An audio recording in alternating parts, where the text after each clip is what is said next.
What's going on, guys? Welcome to another episode of the MIGHTYCAST. In today's list, we have the anticipated debate between UFC's BJJ Mikey Musumeci, and then on the flip side, we have the savior of Jiu-Jitsu, Craig Jones. And in this debate, we're going to be covering Derek Moneyberg, of course. We're also going to be covering UFC BJJ, also exclusivity inside Brazilian Jiu-Jitsu, and drug testing as well. Guys, welcome to this special episode of the Mighty Debate. Oh, it's 15-time world champion Demetrious Johnson. You're listening to the MIGHTYCAST.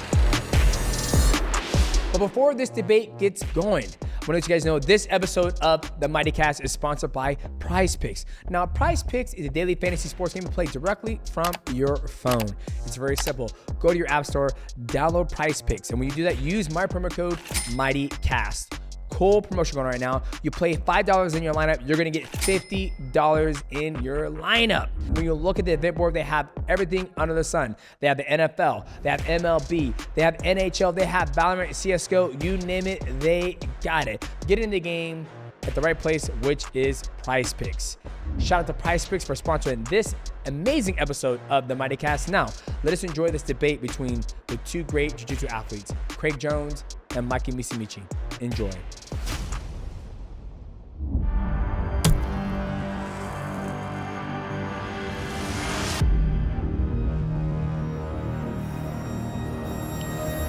What is going on, ladies and gentlemen? Welcome to another episode of the MIGHTYCAST. And this MIGHTYCAST is a little bit different. We have a mighty debate against two of the best grapplers in the world. I'm gonna introduce the very first one. They call this man the savior of Jiu-Jitsu. He has put on an amazing event, CJI 1. Now he's also doing CJI 2.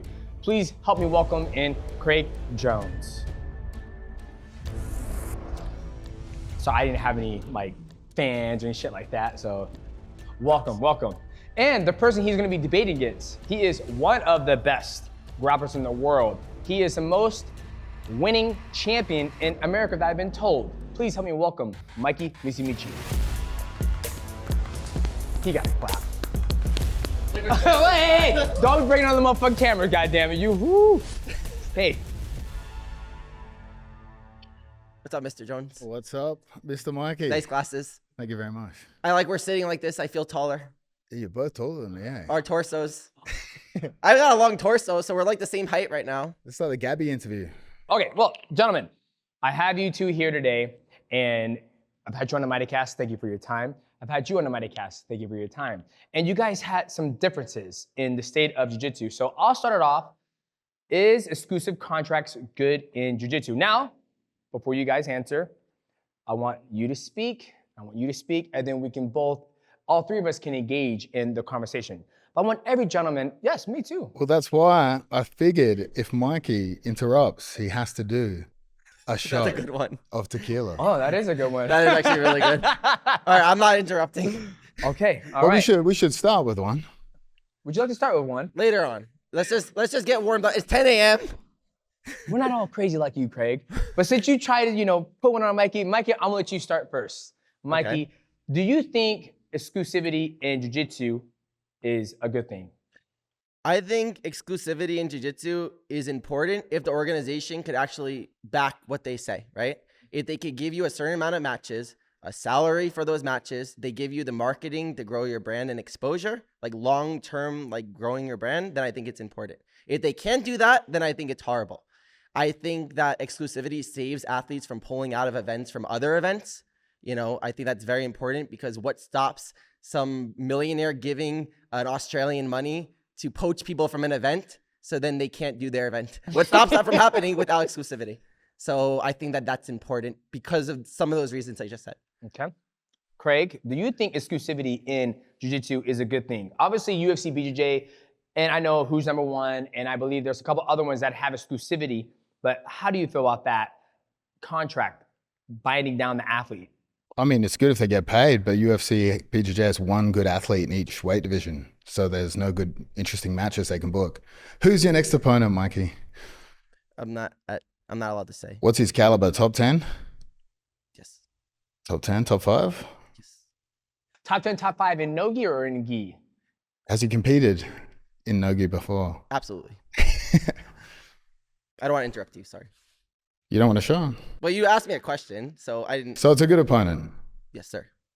But for the most part, do UFC BJJ have the best athletes, enough good athletes to warrant exclusive contracts? Well, I think. You want me to answer? No. I think it's more about not if they have enough good athletes. Is exclusivity good for jiu-jitsu, right? Like, I don't ever forget what Chael Sonnen said. I want to fight I want to make as much money as possible and fight the easiest athlete in the world. That's smart. I don't think it has anything to do with the exclusivity of it, but do you think it harms the sport is more on the lines of the question. For sure. I mean, if the exclusive contracts prevent the best from facing the best, then what's the point of everyone being separated into different organizations? I think it holds it back. Like, you were going to face one of the best, but you ended up having to go with a gi guy who had never competed in no-gi before, right? I mean, Craig, your biggest title is Purple Belt No-Gi Worlds, right? Pretty big. It's pretty big. IBJJF Purple Belt No-Gi Worlds. So I'm just saying that I think that... Cheers to that. Cheers. But also, I don't want to interrupt you, so if I'm interrupting ever, please stop me. You may speak You now. did. But you asked me a question. So anytime I interrupt you guys, please stop me. I'm really working on this interview, guys, not interrupting anyone here. I respect both of them, and I don't want to interrupt them. So we're gonna I'm gonna learn how to not interrupt with you guys, and I'll take shots if I mess up. This was this for. Go ahead. He asked you a question about the athlete that you faced, his caliber. Yes. So what I'll say is I think that the majority of gi people are better than no gi. Why I say that is, remember, Craig, before ADCC, I met you, we trained at Dunham's gym. You were getting ready for ADCC, it was like 6 months before, and I was not a no-gi guy, I just only trained gi. I think the majority of gi guys kind of kill the no-gi people, excluding Gordon Ryan. He's the only no-gi guy that actually is the rule to that exception. So I just wanted a good opponent. He just beat Baby Shark. I was trying to get Baby Shark for months. Because of the exclusive contract problem, but then he went exclusive with one, signed the one to fight me, but then wouldn't fight me that whole time, only did who's number one that whole time. So I was kind of just lost trying to get an opponent. Yeah. So what Craig said is valid, that we need better opponents, right? And that's a problem right now. And I agree with you. I don't think you're wrong. But I think with time, we could create something where we have the best opponents. And I do want to fight the best opponents. I just want us all to get paid, and I want the most exposure. I want the most viewership. And that's why I loved what you did with CJI, the first one. You got more viewership and exposure for athletes, right? And I've been a fan of CJI, right? Like the first CJI, I literally was going to fight for free, for charity, and do a free seminar when I wasn't able to. I've been supporting his second event. So I'm a proponent of us just getting the most exposure and publicity. You know, if CJI does that for everyone, amazing. Like, that's great. You grow our sport. But UFC is just another option for people that if you want to compete with me, you want to get the most exposure beating me, come to UFC. But what if they don't offer good money to your opponents? Are they getting better money elsewhere? $1 million, potentially. So how many people are there in jiu-jitsu? A huge amount, right? And only 2 people have made the $1 million, like you said. And that's great for them. Cade and Nikki, they did amazing, right? But didn't your first event lose millions of dollars doing that? So you lost money from an investor doing that. So is that actually a successful event? It's successful because you helped our sport grow, making money. But how can we do that? How could that sustain anything long term? Well, I think it's successful because the UFC copied it. So it's only if you have a shot. Come on, have one shot with me. I haven't interrupted yet. I will interrupt you for sure. That's that's on the line. I raised my hand. Go. All right. Wait. So you said that CJI it's not successful over a long period of time. And I think when you talked, that wasn't your goal. Your goal was to change the sport of jiu-jitsu. Yeah, the first one was to change the sport of the jiu-jitsu. Obviously, the second one, if we were to sell the streaming rights, we would easily make a profit off it. So it would be a sustainable business. So I kind of feel like we could prove that for the second one, but we're electing to keep it live and free on YouTube. So it is, in my opinion, a sustainable business model in which athletes could have their exclusive contracts and still challenge the best grapplers in a CJI-like format. Okay. You may speak now, Mikey. I'm really trying not to interrupt you if you notice. Okay, so no. What I want to show you is this picture because you said that we stole the rules from CJI for UFC BJJ, right? And I was advocating this for you. Every interview I did, I was like, Craig deserves recognition. Please look at this picture. This is from UFC Fight Pass Invitational 4 in 2003, a year before CJI. 2013 or 2000 and, 2023. 23. Okay, so 2 years ago. This is the rule set for that. I'll pass it to both of you, and then let me continue talking. Just for the camera, you guys can see, it says judges rule sets. 3 4-minute rounds, 10-point must scoring system, scoring based on aggression, mat control, takedowns, and submission escapes. Deductions for stalling, scores announced at the end of each round. And show him it, and then let me continue. Can I do this? But once I finish my thought, and then I'll let you talk. I'm not going to interrupt unless you. you want to take a goddamn shot. I'm going to need one if that's going to be a long thought. I do talk a long time. Okay, continue. Okay, so you'll show this on the screen, right? Yeah. I'll send you this after if you want. Yes, sir. All right. So this was a year before CJI, and it looks pretty identical to the rules except 4-minute rounds instead of 5. Even the score announced at the end of each round looks pretty similar. Now, I would say Craig maybe didn't know that this existed, but he was the main event on this card. This was the co-main event. Well, I mean, obviously I took the UFC's. It's the 10-point bus system. If that had been successful at the time, if they thought that was a great idea, why did they not run with it?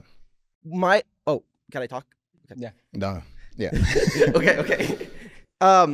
So what I'm saying is that, yes, Craig did a great event with CJI. The rules are the best, for sure. And I've given you credit on every interview saying that, even though you nuke me every time you talk on an interview. Texting, you're really cool, though. I really like talking to you, like, outside of interviews, but... Good cop, bad cop. Yeah. But if he even did the scores announced each round. So Craig says that UFC stole the idea from Craig. But at this event, a UFC executive behind the scenes, Craig even asked him, he said, this is a really interesting rule set that you're doing. And he said, it's good for the MMA audience to understand the rules and stuff. And then Craig used that for CJI. So my question is, did we, UFC, I'm not UFC at all, but I'm an athlete there. Did the UFC really copy Craig if they did this first, excluding the 1 minute? Should they apologize publicly for changing it from 4 minutes to 5? You did innovate 4 to 5. I will take credit for that. But I think, obviously, they stole the concept, right? In terms of they did that. Do you think I waited, 5 years? I was like, fuck, that was a good idea. Let me wait 5 years and cook on their rule set and do something better. Like in terms of, do you think without CJI 1, they would be using those rules or a pit-like structure? Could you wink at me when you want me to talk? Because I don't want to ever... I would say, I don't want to give you mixed messages with a wink, Mixed signals. I think I truly believe if CJI 1 did not have the pit and was not that successful, it was fucking successful, and a lot of people loved it, I don't think the UFC would have copied, because you look what the UFC had before an invitational. It was a flat mat, right? Then obviously karate combat, they had the pit style, and a lot of fans loved that. And then when you did it, it really pushed the pace with Andrew Tackett, Levi Jones versus Cade. So I feel like if you didn't do it, I think it would still be that flat structure whatsoever. So even though I have no stake in this claim or whatever, I would like to say I think the UFC did copy that structure of the pit. Oh, okay. So no, definitely Craig's event definitely had an impact on everyone, like doing something successful, right? It was the most exciting format for grappling. I've said this in every interview about Craig, that he deserves recognition for that, right? But I do think that if UFC did his exact rule set and Craig copied and pasted it pretty much with the score each round and like that rule set, he was inspired by UFC for sure for that rule set. And the karate combat pit, Craig is just a licensee. Seth is a licensee. Craig is not even on the paper for licensee. It's like LFA, for example. Don't drag Seth into this. Come on. Oh, but you're just not on the paper. I'm sorry. I'm not dragging. Okay. But if you're a licensee for something, if you're a licensee, you can't even sue anyone. Only the patent owner can sue anyone, right? Yeah. Karate combat has a patent on the pit. Typical UFC behavior. He's already talking lawsuits. You know what I mean? But you said I can't read anything because I didn't know my contract for one, remember? I remember that. You did say that. You did tell me you didn't read it. Okay. Do you want me to continue this or Let's- respond to that? okay, I'll respond so- to that after before too. Well, that one After you giving me crap for that, I have to respond to that after. Yeah. But let's continue this. we're The patent owner. So the patent owner is the only one that can sue someone. Yep. So LFA uses an octagon, for example. Yep. So if someone uses an octagon, LFA cannot because they're a licensee. Yep. They're not the patent owner. Only UFC could sue someone for the octagon. Yes. So Craig used the pit from Karate Combat. He used the rules from UFC. So he combined two great concepts together, and Karate Combat is on UFC Fight Pass also. Yep. So what exactly did Craig innovate besides having a successful event in terms of being exciting to watch? Not in terms of money. You don't think CJI 1 completely changed the landscape of professional grappling, I just said that. but you don't think that they're doing that because of CJI 1? You think that it's separate? You're talking about lawsuits and patent holders. No, I keep saying that you had a huge impact on everyone, but I do think that if you do a rule set that was literally from a card that you were on and complain that the people use their rule set again after you made it like cooler and better, and then they try doing the same Thank thing. you again. No. I give you credit. Guys, I've never, I know you give me credit. The UFC needs to give me credit, Mikey. but they used it first. Like, if you, Of course they used it first. They do the 10-point must system for MMA. Like, there's no question they used it first. but in grappling, they used it. 4 minutes. Sorry, brother. Legally, that's No, different. you changed it by 1 minute.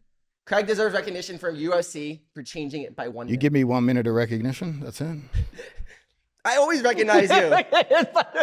And when I signed with UFC, I even said, like, Craig did the best rule set. Like, the CGI event was the best. Like, I love that event.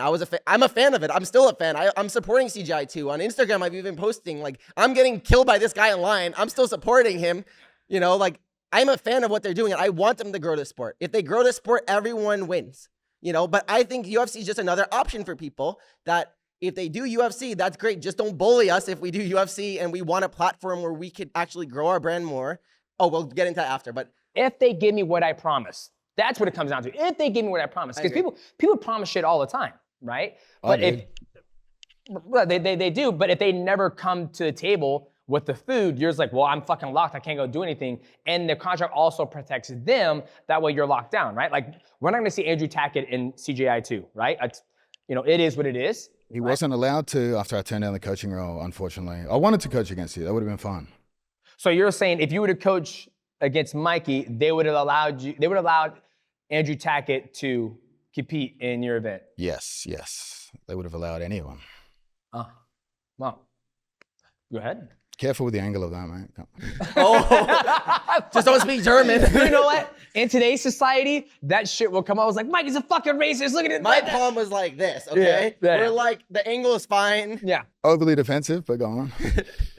The geometry. Go on. Oh, sorry. My ADHD. Yeah, I remember. So, yes, if Craig would have done the show with me, he would have been able to. We would have all been able to do CJI. But they That's would have true. been with UFC CJI. So that was a part of the deal. Him signing UFC with CJI, and that was a part of the deal that all of us would be able to do the teams and a part of CJI. So no, I think. No. Okay. It was separate. We had never negotiated officially. They'd thrown money at us, terrible money, for the streaming rights to CJI, but the Ultimate Fighter reality show was a separate deal. Gotcha. So what you're saying is that they offered you money to coach. Yeah, they basically told us for 9 months that, like, no, you're not competition. Any of our guys can do it. Like, we're not going to hold them back. CJI is separate. It's live and free on YouTube as long as it's not behind a paywall. All our athletes can do it. And then they offered me the show with Mikey. And then the second I said no athletes could do it anymore. Which again, false promises. Breaking my heart, they did, Mikey. Do you think if you would have did that, can other athletes outside of the UFC do CJI? Because you think about it, if you had all the UFC roster at CJI and then you brought in like, Mika, who's number one, you have one championship, those guys, or do you think if you went that route, do you think one championship would allow their guys to compete under a UFC, I don't want to say it's sponsored by the UFC, but I would say UFC has their claws in there. Yeah, I mean, it would have been difficult, I think. Like, if it would have been on Fight Pass, no one championship athletes or no flow grappling athletes would have been able to do it. As it stands, free on YouTube, flow grappling athletes can do it. So can one championship. Respect to one championship. I didn't think they were going to do that initially. Yep. And now it's just UFC BJJ athletes that really can't do our event. And I think given it's live and free on YouTube, it's a singular event a year. We're not creating a league that's a rival. I just felt like it was a petty move to rob the athletes they've signed from a fun opportunity to compete. It is a risk for them. Obviously, one championship allowed the Rotolo's in. Ty got injured. It is a risk. Yep. Yeah, so I agree with Craig that it's a risk. You know, I was supposed to fight Cade like 3 weeks after that, but then Cade got injured also from the event, so then I didn't get to have the match with Cade. He got that million. He got that million. He went on vacation. Yeah, once he won that million, I was there. He won that million. He goes, boys, I don't need to fucking grapple. I heard it was turf toe. I don't know. No, but what I was saying is I was supposed to fight Baby Shark in one championship. Yep. And then Baby Shark got injured doing a Who's Number One match. Yep. Then Cade got injured doing a CJI match. So doing other matches got them injured before they could do my set match with them. So you see how exclusivity is sometimes important, because if you have a set match with someone, you're training for them doing a camp, and this guy goes to another event, $1 million or getting injured, they could pull out of that match potentially from something else. Yeah. I agree, but it's once a year. Plan your events around it. Give your athletes a shot at $1 million. It's once a year. Plan your event around it. And I think with exclusivity, you can lock them. Here's the thing. I think Craig's okay with exclusivity. I think he is. If it's the right woman. If it's the right amount of money. But the question is, are they paying the right amount of money? It's like Francis Ngannou. Like when he left the UFC, he was like, I'm going to go to PFL. If someone's going to fight me, I'm going to make $2 million and you're going to make $1 million. In mixed martial arts, you have a guy come in and this guy's making, you see what the guys make when you're coaching Alex Volkanovski. Those guys, they make this much, and then a guy might make fucking 30 and 30 or 40 and 40, right? That 10 and 10 contender series, that's a lot of money, brother. Christ, yeah. I tell people, I was like, well, you do taxes, you pay your coaches, training camp, you're left with maybe $6,000 or $8,000, right? So I think if exclusive contract allows the athlete to make as much money as possible and they don't have to fight anywhere else. I think he's worried that once they lock him down, can you explain the monopoly side? I think the biggest thing is like, where the way the UFC is going, it could potentially be a monopoly in Brazilian Jiu-Jitsu, right? Yeah. Because it's starting to take a lot of the good grapplers, and then eventually, once they have all the grapplers, there's no place for you guys to go grapple, and then you have no leverage in order to be able to say what you want. We're kind of dealing with it right now in mixed martial arts. Don't get him started on leverage. You do realize if everyone signs with UFC BJJ, you have no leverage to really negotiate your contract because there's nowhere else to go. So I definitely agree with you, and I agree with both of you that if it's an exclusive contract, they better actually give you in return what you're being exclusive, right? They better give you a certain amount of fights. They better give you good money. They better give you the opportunities to compete so you're not stuck without matches and just tied down. Now, I can only speak from my experience as a competitor, right? I did the IBJJF circuit my whole life. Then I did Who's Number One. Then I did one championship. Then I did UFC now. And why I wanted to go to the UFC was I saw the good in all of the things I did in my life. And I wanted to change that for the next generation. So we get the good of IBJJF. What's the good of IBJJF? All the best compete with each other in one place, right? Like when you're a world champion in IBJJF, you fight the best. Like my whole career in the gi, I'm a gi person. I wouldn't know. So. He said I wouldn't know. Why you got to twist a knife, mate? I got to drink again. My whole career in the gi, I had to compete with the best people in my whole life. Bruno Malfacini, Diego Pato, all these guys I competed with and won in my career. Now, IBJJF has that element, but there's no money in IBJJF or competing. So you win worlds, you're like, okay, I'm getting no followers, I'm getting nothing, right? Yep. Then I went to Who's Number One, and it was a little better. Like we started having like belts, titles, and it started becoming more of that format where you could actually build divisions and things. And it was really cool how Flow Grappling did that at the time. Then I went to one championship, and they took it to another level with more legitimacy, like drug testing, certain things like that. And then I wanted to go to UFC to combine all these things together in one, where we have a platform where there's multiple events. UFC wants to do 8 to 12 events a year. Wait, I didn't interrupt anyone. 8 to 12 events a year. They want to have drug testing. They want to have sustainability long-term. Can CJI maintain this long-term? Maybe you can, but we don't know. Can UFC maintain this long-term? Could you tell me for a fact that UFC has the budget, has everything in order to maintain this long-term? Can they, yes or no? They have the money, but will they continue to take losses on the event? I don't know. So I spoke to UFC about this personally because the problem is in grappling my whole life, all these pop-up events come up and there's random money. Like ACB, for example, they had great money. All these different random things will come up and it's great in the short run, but it's not sustainable. Like you always feel like, oh, well, I have an event to compete in while I make money, and then it disappears, goes bankrupt, because they're all losing money, right? What's going on, guys? This episode of the MIGHTYCAST is sponsored by ExpressVPN. Now, a lot of you guys don't know what a VPN is, so let me go ahead and educate you guys. A VPN helps you stay anonymous and keeps your IP safe when you're online. It also helps you from when you're gaming, keeps your IP address hidden, and also keeps you safe from DDoS attacks. It also helps you unblock websites depending on where you are in the world. Now, when I travel to Singapore or Japan, there's some websites that I can't get access to. One of them is HBO Max.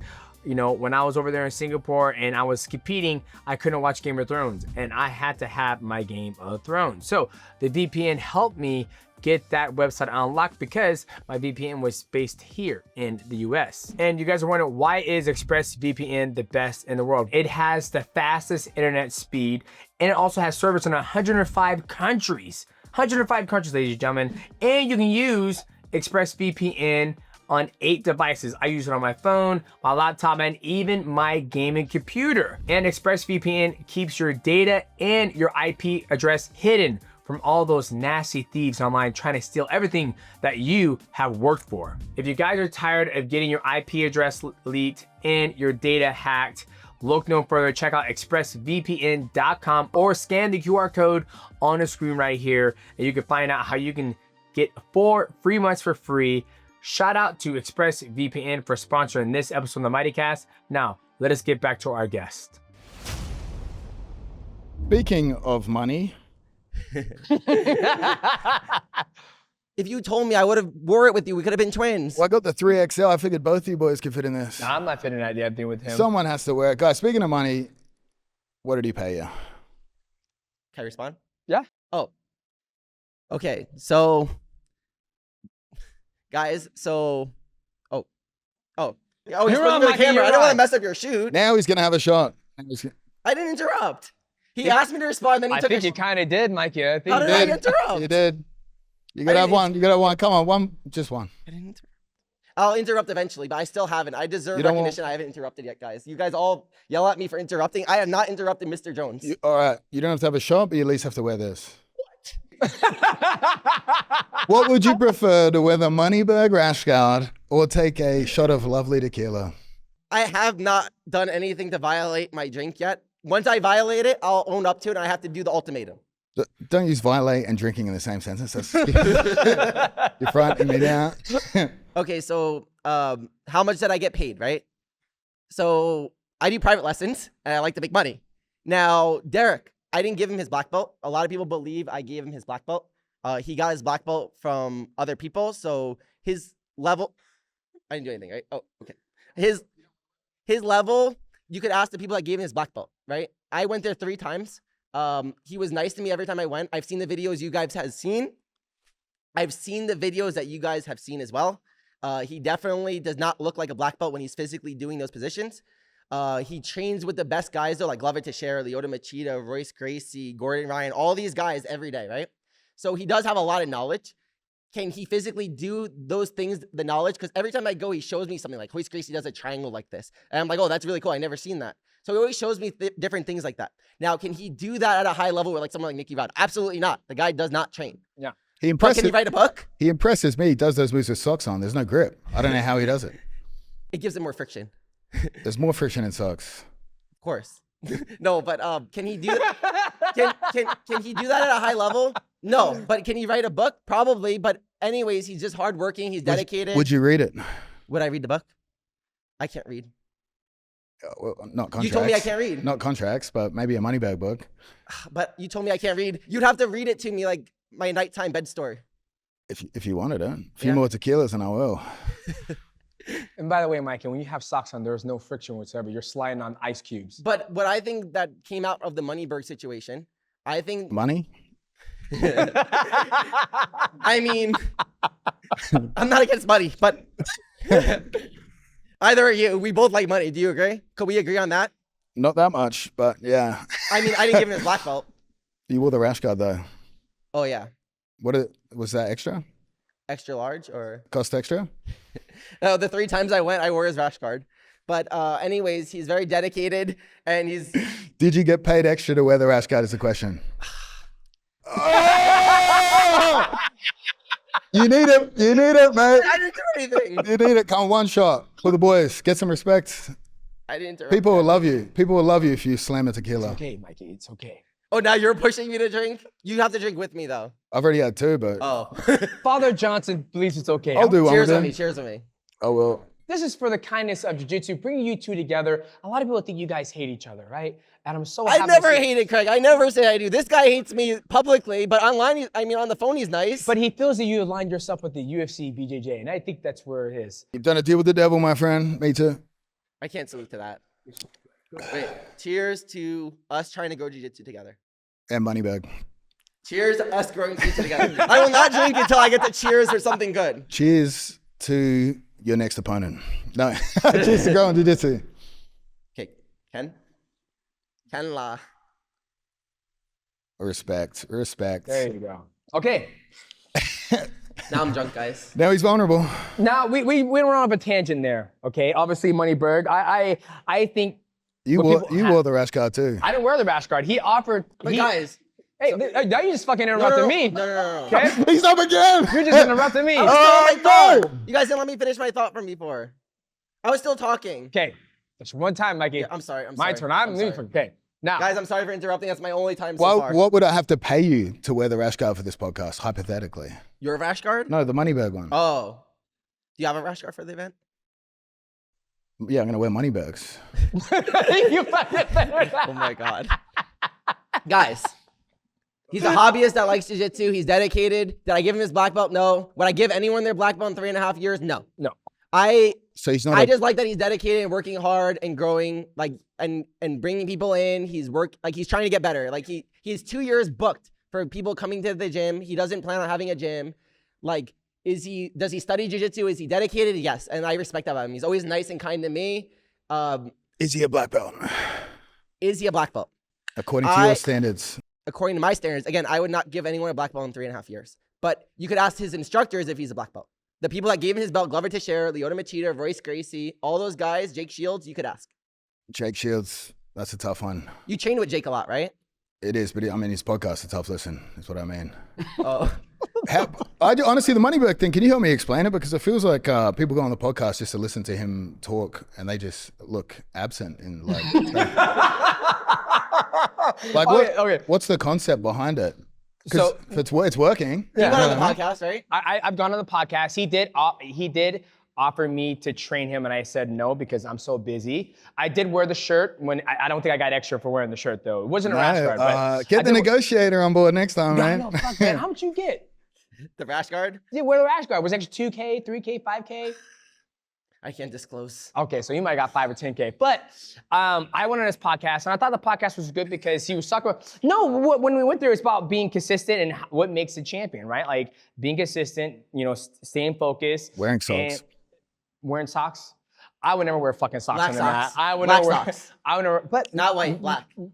maybe he's got important. some ugly toes. I have no idea. But I think my first initial thought was when he got his black belt, just like the rest of the community of jiu-jitsu, was like, for me, what's a black belt, right? Like I went with a purple belt the other day. He was 18, he was like 22 years old and he was whooping my ass. So I was like, damn, I can't keep up. Granted, I've only been in the gi for about 3 or 4 years, right? But I've trained mixed martial arts my whole time. So can somebody get their black belt in 3.5 years? I have no idea. If the price is right, obviously. Yeah, well, I guess so. Yeah, the price is right. Yes, Mikey, you may speak. So what I think this brought up in jiu-jitsu is that we need like a test, like a unified test in order to actually declare if someone's a black belt or not, because it's too controversial. Like, oh, this person's rating is they're a black belt. This person's rating is they're a black belt. If you go to law school, medical school, they have tests, right? So if we had a test to do that, then we would solve this Moneyberg problem. All these different things would be solved. I think that this just brings light to that in the jiu-jitsu community, because there are a lot of black belts that would never pass a test for a black belt, right? Yeah. Speaking of tests, I did bring a test with me today because I think you are maybe exploiting a community for your advantage.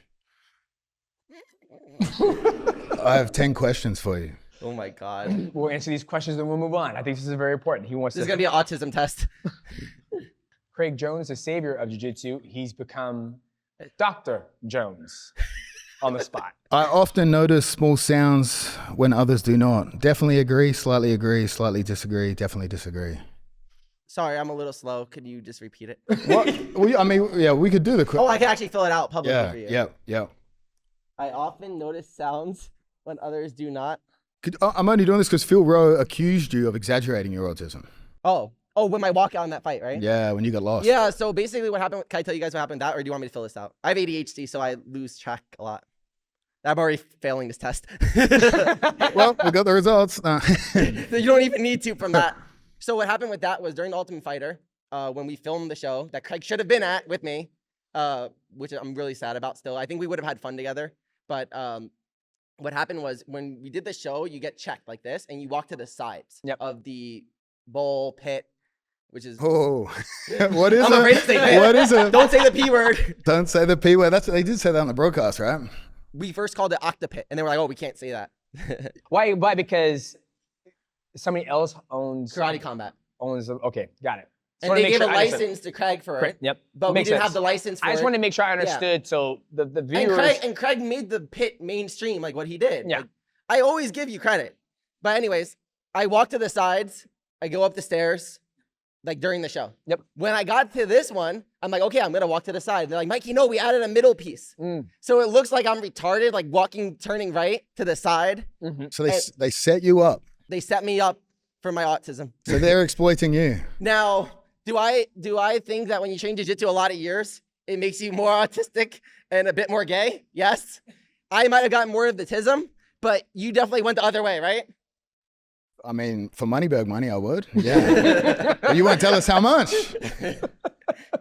So anyways, yeah, it made me look way worse when I went to the side, but I just was following the show. At that moment when I compete, I'm always really nervous and like shaking, and I'm really blind actually. That's one thing. If you did a blind test, I'm pretty blind. So I'm usually shaking and I can't see what light's on me. So turning, I wasn't acting there. Now, do I sometimes on videos like make like stupid videos just for stupidity? Yes, just like you. Why are you pointing at me? Those are Oh yeah, serious I've never seen you make a stupid video. Name one. We both haven't. You got some great videos. Your videos are great. He's hilarious. No, Craig's really funny. I think that's where it took like we said before when I had you on the podcast, I felt like your stardom took off when you started doing these outlandish videos of you taking, videos, and then you're very sneaky about how you hide your little ass cheeks in the videos, right? And I think it just went... How much are you looking though, as well? I did 3 takes. I was like, God, that tan just seems so fucking off. Why is it great tan and fucking... I like the sizing you're throwing up there as well. You're about, what, 6'2", maybe? Proportion. I like where we're sitting, though. My torso's long. It makes us look more of the same height. All right, next question. Can you do this? Oh, you want me to actually test? Yeah, you actually want me to do Here, this? I'll do it. I'm his PA assistant. So But physical assistant. I already have the prerequisite. I've been doing jiu-jitsu too long. You have the other prerequisite. I have this prerequisite. Mikey, do you notice sounds when others do not? I don't know. Okay, I'm gonna go in the middle. I'm gonna say, Strongly agree. Strongly. I hear things. We'll go slightly agree, okay? Do you concentrate more than on the whole picture rather than small details? Depends the situation. Depends on the situation. So would you say you like slightly UFC? I see the big picture, like long-term plan that they have, but the details, the short-term plan matter. Like Craig is worried about, they matter. And if they do deliver on the short-term things, the long-term plan could happen. But I do think that UFC has to be watched, right? You can't just immediately jump to them because it's UFC. I think that they have to show everyone that they're legit. They're going to do all the things that they promise. And then if they do all the things that they promise, then I think you could be less critical. Is that fair to say? That's fair to say. Okay, so would you like to say slightly disagree, or So you see, I'm not extreme. Like I'm not extreme. I'm pretty middle ground. Again, careful with those extreme hand signals. I'm gonna get canceled. What was the question again? I usually concentrate more on the whole picture rather than the small details. Well, he's not. Yeah, I mean, pit versus octoball. Is that a small detail, or is that a big picture thing? I mean, we just didn't have a license for the pit, so we changed it a little bit. It made it cooler. Do you know they did message us after the event to say, hey, what are the dimensions of that pit, like structure. I mean, you took the rules. That's the least they could do. You literally took their rules verbatim. Even the name of the round, like the points at the end of the round, he took verbatim. What would make you feel better? The UFC said these rules set was produced and made by Craig Jones. They could have just put me in the Hall of Fame, you know, honestly. Well, there you go. Hall of Fame. Get him in the Hall of Fame, Mikey, and he'll. You're in the Hall of Fame, right? No. Oh, no. see, the UFC has shunned this man. I'm sure it will happen one day. It will happen one day, but Yeah. it'll be God's time my time to be in the UFC Hall of Fame. You definitely deserve to be in the Hall of Fame. You're goated MMA. I'll go slightly disagree on that one. Are you at all worried about being traded back to one, like what happened with Mighty? I love Asia, so if they send me back to one, I get to be in Asia. Nice dodge, respect. I find it easy to do more than one thing at once. It's only 10 questions. Only 10 questions. Oh, it's only 10? Okay. I thought it was 3 pages. That's why. No. That's. That was the more detailed test, but Yeah. We don't want to go there. Okay. Do you find it easy to do more than one thing at once? No, I suck at multitasking. Oh man. So, I have really bad ADHD. That's one thing for sure. So they will say you definitely agree. I find no, you don't. So okay. If there is an interruption, this is not your strong suit. Interruption, I can switch back to what I was doing very quickly. Oh, of course. Oh, okay. No, strongly disagree. Strongly. But I've been good this time, right? Like I'm not interrupting you guys. Like I'm really working only on because we had to threaten you, mate, with a good time. Yeah, that might be. Should we do one more for the test? I find it easy to read between the lines where someone. He didn't read his contract. Strongly disagree. Well, let's go on that. Let's talk about this contract. Can I explain okay. myself now then with that? Okay, let's talk about that. Go ahead, Mikey. Craig keeps bringing this up. He said you can't read your contract, and I need to understand the context behind this situation. We'll get to this at the end of this show. We'll diagnose you. What movie was it where he's like, I can't read too good? What movie was that? Tropic Thunder? Waterboy? One of those movies. Anyways, that was a reference in my mind for what you were saying. But Give him another tequila shot. add stuff on this. Yeah. Extra 10 points. Extra 10. I already failed. But when I said that to you, during that time, like I knew my contract that I couldn't do the event, but I was so passionate about what you were doing. I just wanted to talk to one privately about doing your event. And I didn't want to be disrespectful or say to you, like, I can't do it. So I just said, I haven't read my contract. Was it completely truthful? No, I did read my contract. I just didn't want to tell you I didn't, that I read it, because I wanted to talk to one to see if I could do it. I called him, like, please let me do it. I want to be a part of this event. I really believe in what you're doing. So you lied to me. I lied. Like, you lie to me every day when we text and you're so nice. Get a tequila into him, mate. He lied. That was on the thing. You lie to me every day. You should be on 1 billion shots. I love how you went into this full context of like, I read the contract. I actually did read the contract, but I didn't want you to know that I read the contract.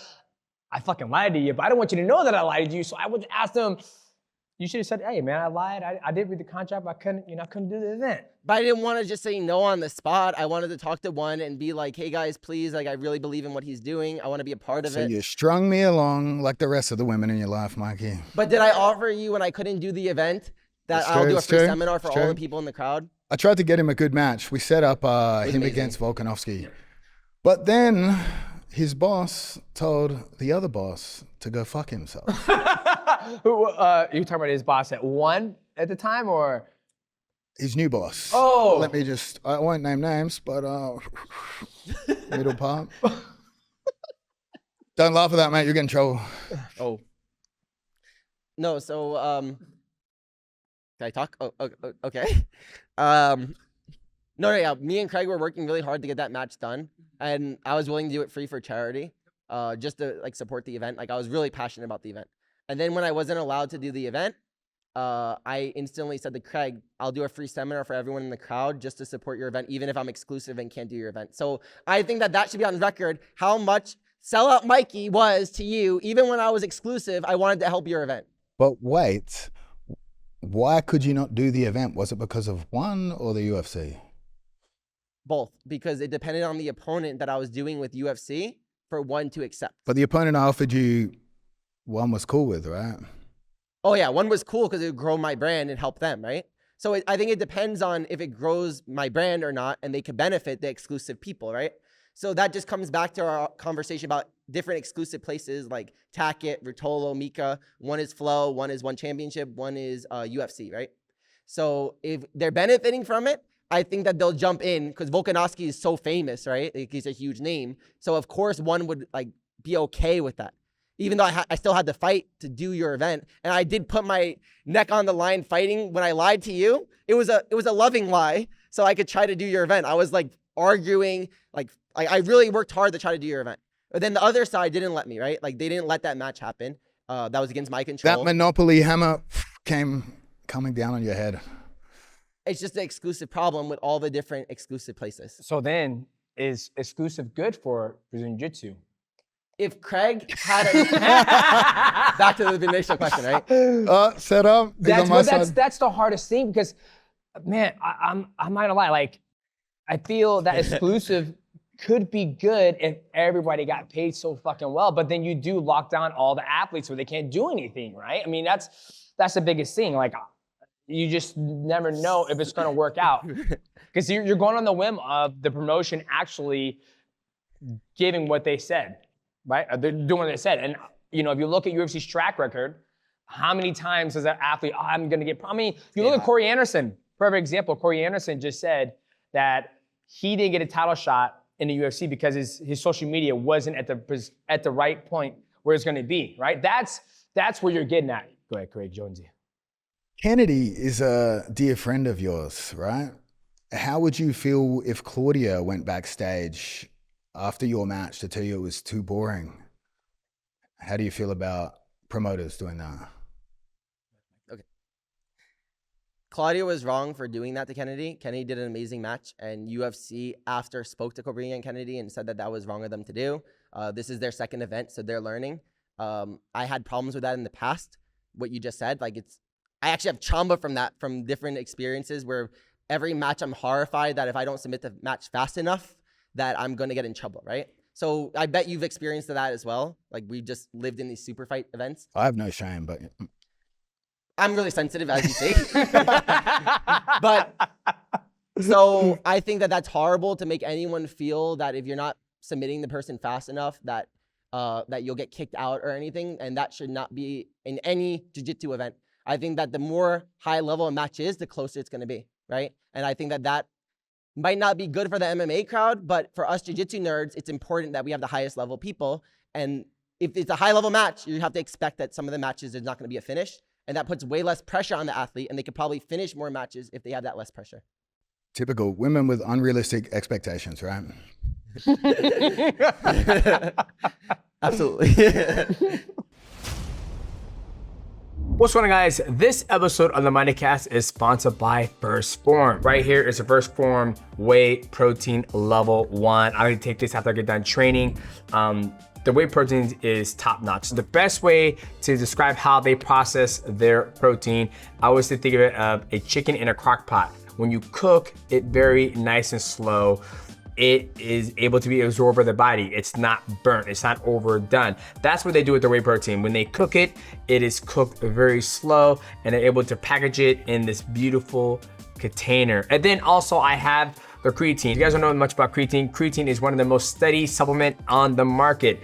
The best way to describe what creatine does for you, it basically gives your muscle, it forces your body to put more water inside your muscle so that way you're able to work out longer, and the recovery is absolutely important as well. So when I get up from a long day of training, I'll take a scoop of this and a scoop of the creatine, shake that bad boy up and bottles up. You guys can upgrade your creatine and your protein. All you gotta do is go to firstform.com/mightycast, and that's gonna get you guys hooked up. And anything over $100, if you're purchasing something that's over $100, it is free shipping. And there's a 30-day try period. If you guys don't like it within the 30 days, you'll get a 100% refund back. But I guarantee you guys are gonna love First Form because I love it, and I've been a First Form athlete for 2 years. Shout out to First Form for sponsoring this episode of the MIGHTYCAST. Now, let us get back to our guest.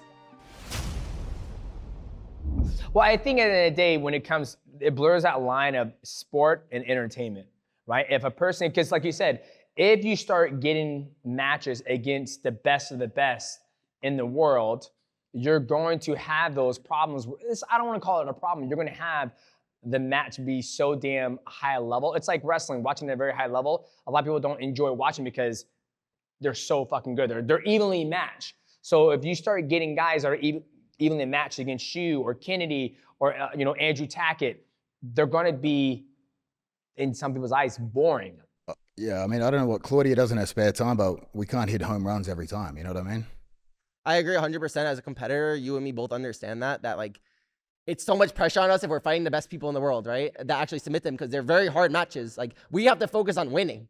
Like we have to do whatever we can to win a match. Not me.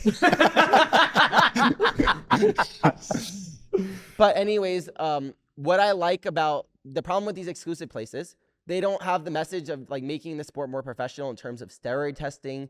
UFC has not drug tested yet. I understand that. I concede that. But their plans in the future are the drug test. And again, I'm watching them as well to see if they keep their word on what they've said. If they don't keep their word, you're 100% right. But we should give them the chance to keep their word. And if you agree that people shouldn't sign yet to UFC, fine. Let them show that they're okay with some people. Maybe it'll take a few months. And then if they show themselves that they're okay, then maybe that would be acceptable more. Is that more fair what I'm saying to you? Yeah. They haven't tested yet. Yeah, but I also worry about their new drug testing organization. I think it's not as professional as WADA, right? The previous USADA. Well, I would say USADA was amazing. The reason why, so I want to make sure I don't get this wrong.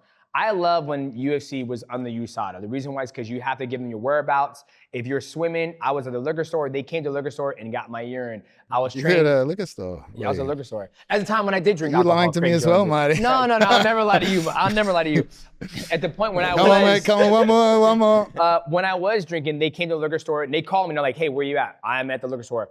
Don't move, we're coming. They came directly there.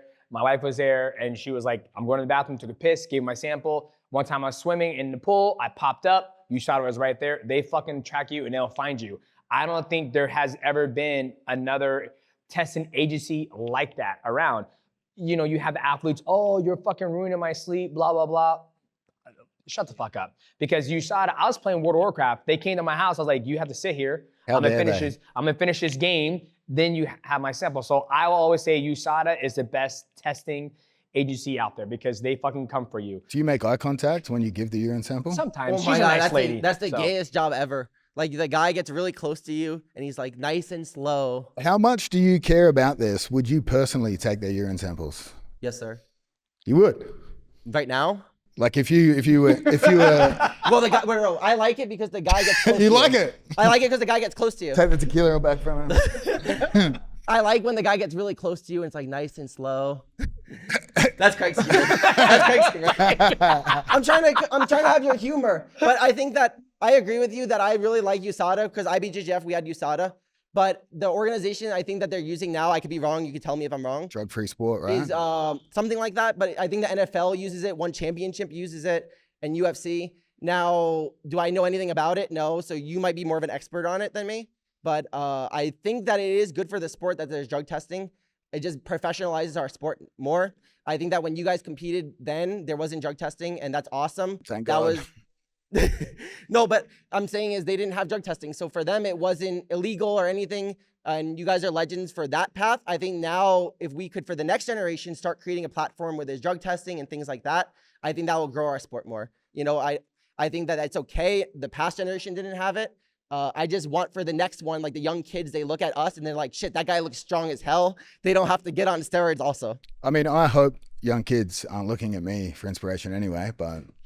Or me either. I think they are. I'm weird. I think they are, Craig. So now I'm gonna shift up. I have a question for Craig. I did my own research to go around and ask people. When I do something wrong, I did one thing wrong so far. You lied to me. That is fucking harsh. That's harsh. Just want to throw it out One right for the now. lie. Oh, you gotta film it. Yeah, I'll feel it. It's okay. Last drink. How do you gonna lie to Craig Jonesy, the savior of jiu-jitsu? But I had a good intention. Was my intention good with that lie? That's what I say to the girls too, Mikey. No. There you go. Just me. Not yet. Come on. One sip, not a full. He's gonna hit me with a bad question, so we gotta get me through this. It's a question directed towards him, and he's gonna be able to answer it. Not yet. I promise I'll do another shot though. But I'm not ready yet. Craig, this is a question from, I went around and I asked a lot of the OGs of the sport. And here's the question. Craig, do you feel like you're putting a bad spin on jiu-jitsu. Martial arts has a value, and you being over the top, sometimes with the antics and open policy about eliciting drug use. Since many kids follow the sport, I know you're doing a good thing with outreach charity, but does it hurt the integrity of BJJ martial arts value system? I think it does. I'm just trying to balance it back, you know, because I think the sport was very macho, homophobic, took themselves much too seriously. So I'm trying to be the counterweight to that. You know what I mean? We got a lot of rednecks in this sport, a lot of, you know what I'm talking about. So we need to do a hard swing the other direction. But am I a role model for children? Probably not. I haven't ran into redneck in jiu-jitsu yet. Really? I haven't, Am I blessed with that? Or? Kingsway. Kingsway. How do you feel about that question direct towards? Because I know that's one of the things you said about when it comes to the drugs in Brazilian Jiu-Jitsu, that you're like, you don't want the younger generation thinking they have to be on steroids in order to be the best in the world. Yeah, so I think just professionalizing our sport I'm trying to be polite. I think just professionalizing our organization, jiu-jitsu long term, just like every other sport, there needs to be drug testing in the future. And UFC hasn't done it yet. I concede that.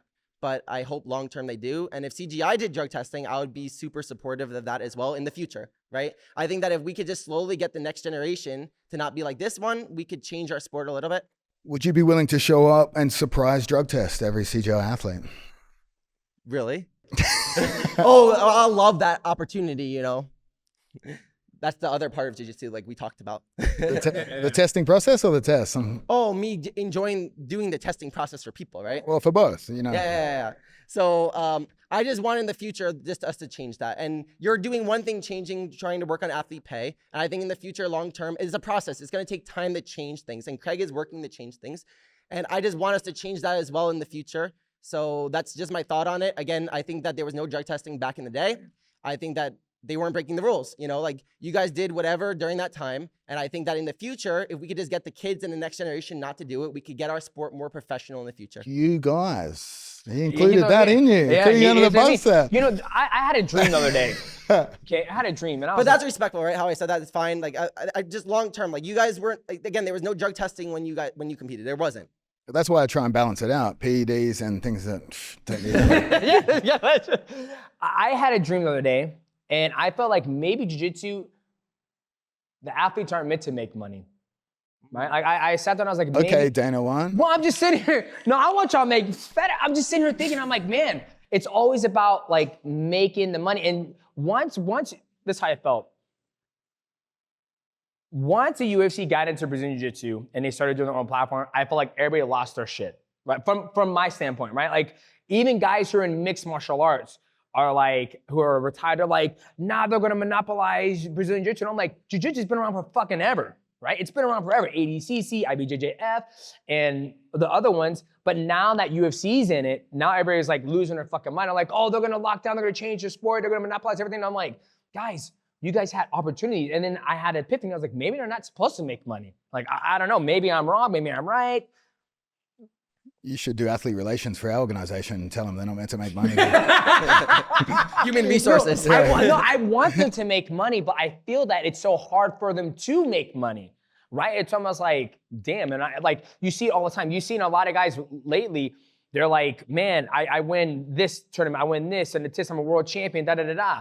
And each time they go for a sponsorship, anytime they look for a brand deal, the first thing that the company asks them for is, what's your Instagram follower? I don't give a fuck if you won IBJJF 4 times or you did X, Y, and Z. I want to know you got 1 million, you have 2 million. Because at the end of the day, when you're looking for titles, like Formula says, titles don't, legacy doesn't pay your bills. Winning and having the brand endorsement deals do. So that's what I'm like, you know, like, that's why I had that strong dream where I was like, man, maybe they're not supposed to make money. I don't know. I might be wrong. I don't fucking know. Convince me. Everyone's getting a pay cut, eh?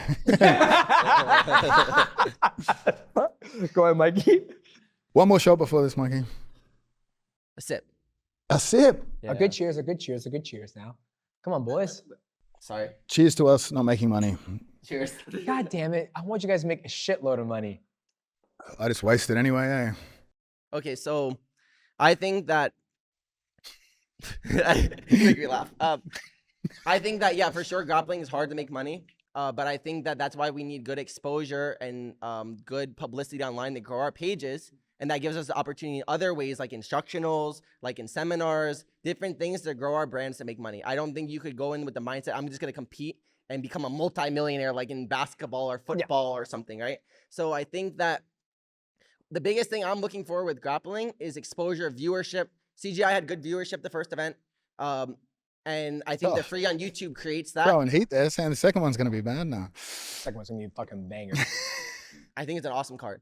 But I do. It's an awesome card. Don't worry about it. Yeah, go on. no, It ain't no ball, but yeah, it's not a bowl. But I think that changes everything, that we focus on growing our most publicity that we could get, right? Most viewership we could get. And my page grew from like 500,000 to like 1 million in like a few months just being with UFC. I think that was great. And I think that if they could do that for many people, we'll see. And if they can, then we'll get more exposure and we'll get more seminar opportunities, DVD sales, all these different things will come from that. But I think that in our generation, making $1 million in events will be very hard to sustain unless we party a lot with like rich people and just get funding, like rounds of funding. Moneyberg? He parties? What are you doing over there, man? He's a party animal. But, you're different though. Obviously, you're a special athlete, as we know. Special? You know? Unique. I mean, I can't help how God created me. I just do the best I can. You're doing great. You're doing. I'm trying. I don't know. And like I said, I think the jiu-jitsu athletes should make a shitload of money. I think if you win IBJJF at Worlds or Pans, any of those, it should at least be, I don't know, fucking 15 G's. Make it worth, if you're the best in the world. This was always my biggest gripe with the UFC. When I fucking was, claimed to be the pound my best fighter in the world, I was making like, 350, then CM Punk comes on the motherfucking scene, he makes 500,000. So it was based off of your social media and all that stuff, right? So for me, I feel like if I'm seeing these athletes compete in Brazilian Jiu-Jitsu, in gi or no gi, they should be fucking well compensated, right? But then people are like, well, that's not what Jiu-Jitsu is about. It's about testing yourself. And so that's why I had that conflict in my dream. I was like, man, maybe they shouldn't make money. So I don't want people out there thinking that, you guys shouldn't make money. You guys will all make fucking money. Yes. I have to be careful with my hand, you're right. I'm going to get memed after this from Craig. He has it like perfectly in this angle, and then there's going to be German writing. You know you would do that. Oh, he threw it up. I'm canceled. But I give you the idea. At least give me credit for the idea after you do it. Well, you do, unlike the UFC. But I think that in terms of making money, I think that if UFC delivers, and I think that how you get more money is more followers, more everything, like you said with CM Punk, right? And I think that the only way you get that is exposure and building athletes. And UFC could put the most money and the biggest reach for athletes. Craig, how much reach can you do compared to UFC? Like, I understand that we all have limits in the reach we could do. Like organizations like NFL, MLB, UFC, they have the biggest reach, right? So can't they grow people's pages potentially the most if they are able to deliver? They could, but there's a ton of guys that even fight for the title with no followers. So the UFC hasn't built their following, even for a UFC title fight. MMA, you mean? Or yeah, MMA, yeah. You know what I mean? Like, it's like, just because you're a part of the UFC doesn't mean you're going to have big reach. Absolutely. If they put the effort in, I think it works, but I don't think just being attached to the UFC grows your reach necessarily. Yeah, I think that 100% that you can't make that assumption. But I also think that UFC potentially can grow an athlete the most out of anything that we have right now in grappling. And if they could grow their page and everything, that gives them higher chances of getting paid more in our limited sport already. Paid to exposure. That's the model. That sounds familiar. No, that's your plug for the UFC. Pay for exposure? No, but I'm saying, because you were saying about CM Punk, that yields, and again, America's capitalist, right? So he came in established though, right? CM Punk came in. He came in established, and I like I said, that was like my biggest gripe back in the time when I was fighting, where if you're truly the best athlete in the world in your division, and somebody who comes on the scene of the first time ever fighting in the biggest organization in the world, and they're making more money than an 8-time defending champion, that doesn't make sense to me. That doesn't fucking click, right? Yeah. But for some reason, the UFC can make that happen, and da da da da. So that's where my gripe was with that whole situation. When it comes to, if you're the best athlete in the world competing, you should be paid like you're the best athlete in the world competing. But now you're balling out. I'm behind now, baby. One championship took care of your boy. All right, I got that contract. I was like, I get the fuck out of here, Dana. But UFC Reverse gave you the trade. reach, right, to make like crazy money like that, and they helped grow your brand. Would you say that they helped grow your brand at all?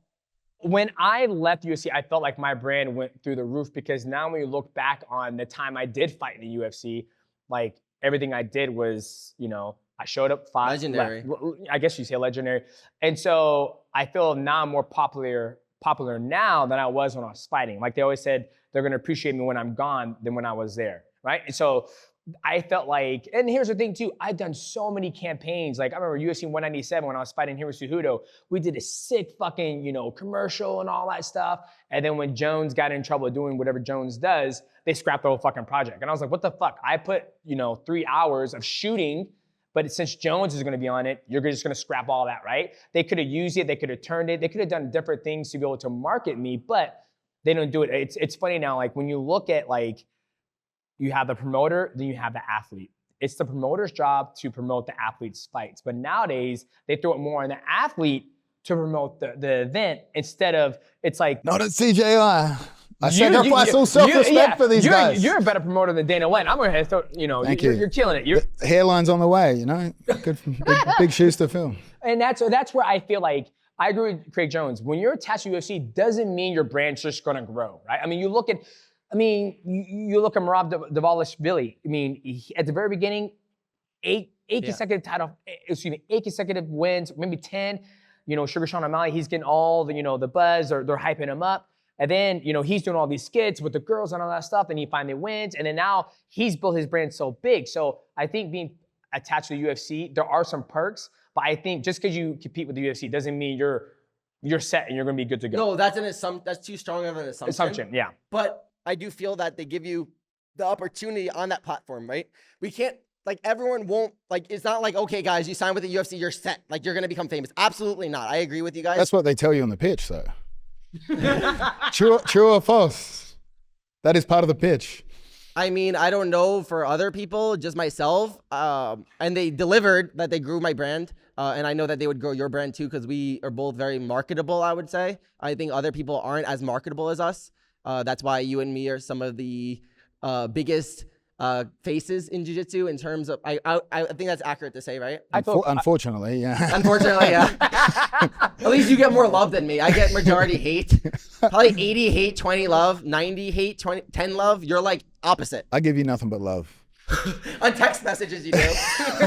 Craig's very lovely when he's texting me. He's the nicest guy. Like really loving and texting, but then when he gets a camera in front of him, I'm screwed. Like then the nuke happens and he says, I'm sorry, Mikey. I still love you. Well, you lie to me, you don't finish a shot. What do you expect? Well, you're gonna need to finish this. You're gonna have to take a sip of this. This one's directed towards you, Mikey. Okay? Do I sip? Do you want me to sip? I think you might want to sip. This one's gonna be real. Finish it. Go, come on, finish it. Wait, there's a sip. He said sip. Whatever. Mr. Mikey said sip. People are gonna see this though. You can't see you sipping. I miss those days. Not really. Okay. Mikey, now you're the face of UFC BJJ. Do you support picking easy fights to drive viewership? How do you feel about that? Since you're the face of UFC BJJ, do you support picking easy fights to drive viewership? So my response to that is, first of all, Craig, you were fighting Gable Steveson, right? In CJI. Steveson, yeah. Did I say it wrong? Did I say it wrong, really? Steveson or Stevenson? Steveson, I believe. Oh, I said it right. Steveson or Stevenson? Steveson. Oh, I'm sorry. Steveson. It's okay. I fucked up too. It's all good. Go on. So. Fuck that guy. Nah. Fucking turf toe. So I think that if you were fighting someone that doesn't do jiu-jitsu for the main event of CJI, which is one of the biggest tournaments in the world, I think that the credibility on that is already showing, like sometimes there will be matches like that in our grappling space. I think that if we get long-term, I'm saying again, not short-term. Short-term, maybe it'll be hard for me to get the best opponents like Baby Shark, Diego Pato, these people to come to UFC. But I think long-term, if we look a few years, we'll be able to. And I want to compete a lot more years. I don't want to just retire now. So I'm investing in the long future of UFC being able to do that if they deliver everything that they've said. Again, if they don't deliver, Yes, go ahead, Craig. But I would say from my perspective, yes, I'm doing that. Like, obviously I took a big sacrifice, taking the difficult match of Gabby Garcia, but that was the hook for the mainstream audience so that they'd trick them into watching real grappling.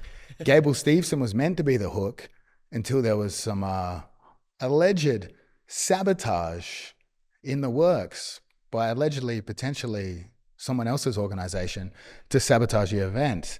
So that was a hook. But still, that would have been a difficult. Honestly, people think that'd be easy. 265-pound man that could do backflips. Obviously, he's tough. Turf toe is tough too, though. Yeah. You know what I mean? Turf toe is no joke. But yeah, I mean, I'm using my platform as a hook to promote all the other athletes and help build their socials and help trick regular people into watching grappling. I'm done, clearly. You know what I mean? guess I'm done too. You ain't done. You could take on any of the best in the world today. Well, not after that half shot, but like tomorrow maybe. Glass half full, glass half empty. You know what I mean? So it's like, I think different positions, different goals. Yeah. And I was going to say more, piggyback on that, where yours is an event once a year and you aren't the main attraction. I mean, you are the main attraction, but you are putting it on the event. You're like, well, just, that's how I see it, right? You are the main event, but you're also trying to build the sport to a point where you're giving back to charity. It's not about you, right? Like you're out here doing benders and getting tattoos where the other athletes are out there working hard, ready to go out there, try to win the cash prize, right? So on your perspective of it, it's like you are one of the best in the world. And I think many people have said I think you're the best. Yeah. Really? I think people want to see you be challenged. Don't let Mighty put you down. I think you're the best. What the fuck are you talking about, dog? I think you are one of the best in the world. And I think You're giving me praise, Craig? Really? Only if you finish the shot. You already give the praise. he took a little bit extra. It's sweaty in here. I'm sorry. we have to keep the AC up. I want to see you guys be intense. But I feel what people are getting at is that you're truly one of the best in the world. But by you going this route, you never get the opportunity to face, like, you know, the only way you're going to face somebody is if they get an exclusive contract where they're not going to. It's just like the guy who was on Dana White's Contender Series, and he actually beat Alex Pereira. And then when they offered him the contract, he goes, I'm not taking that shitty ass contract. Why the fuck would I do that? So right there. I know that story. Yeah, well, yeah. Convenient. Right No. What's that? I said convenient. No. Yeah. He was like, I'm not taking that shitty contract. I'm not being locked down.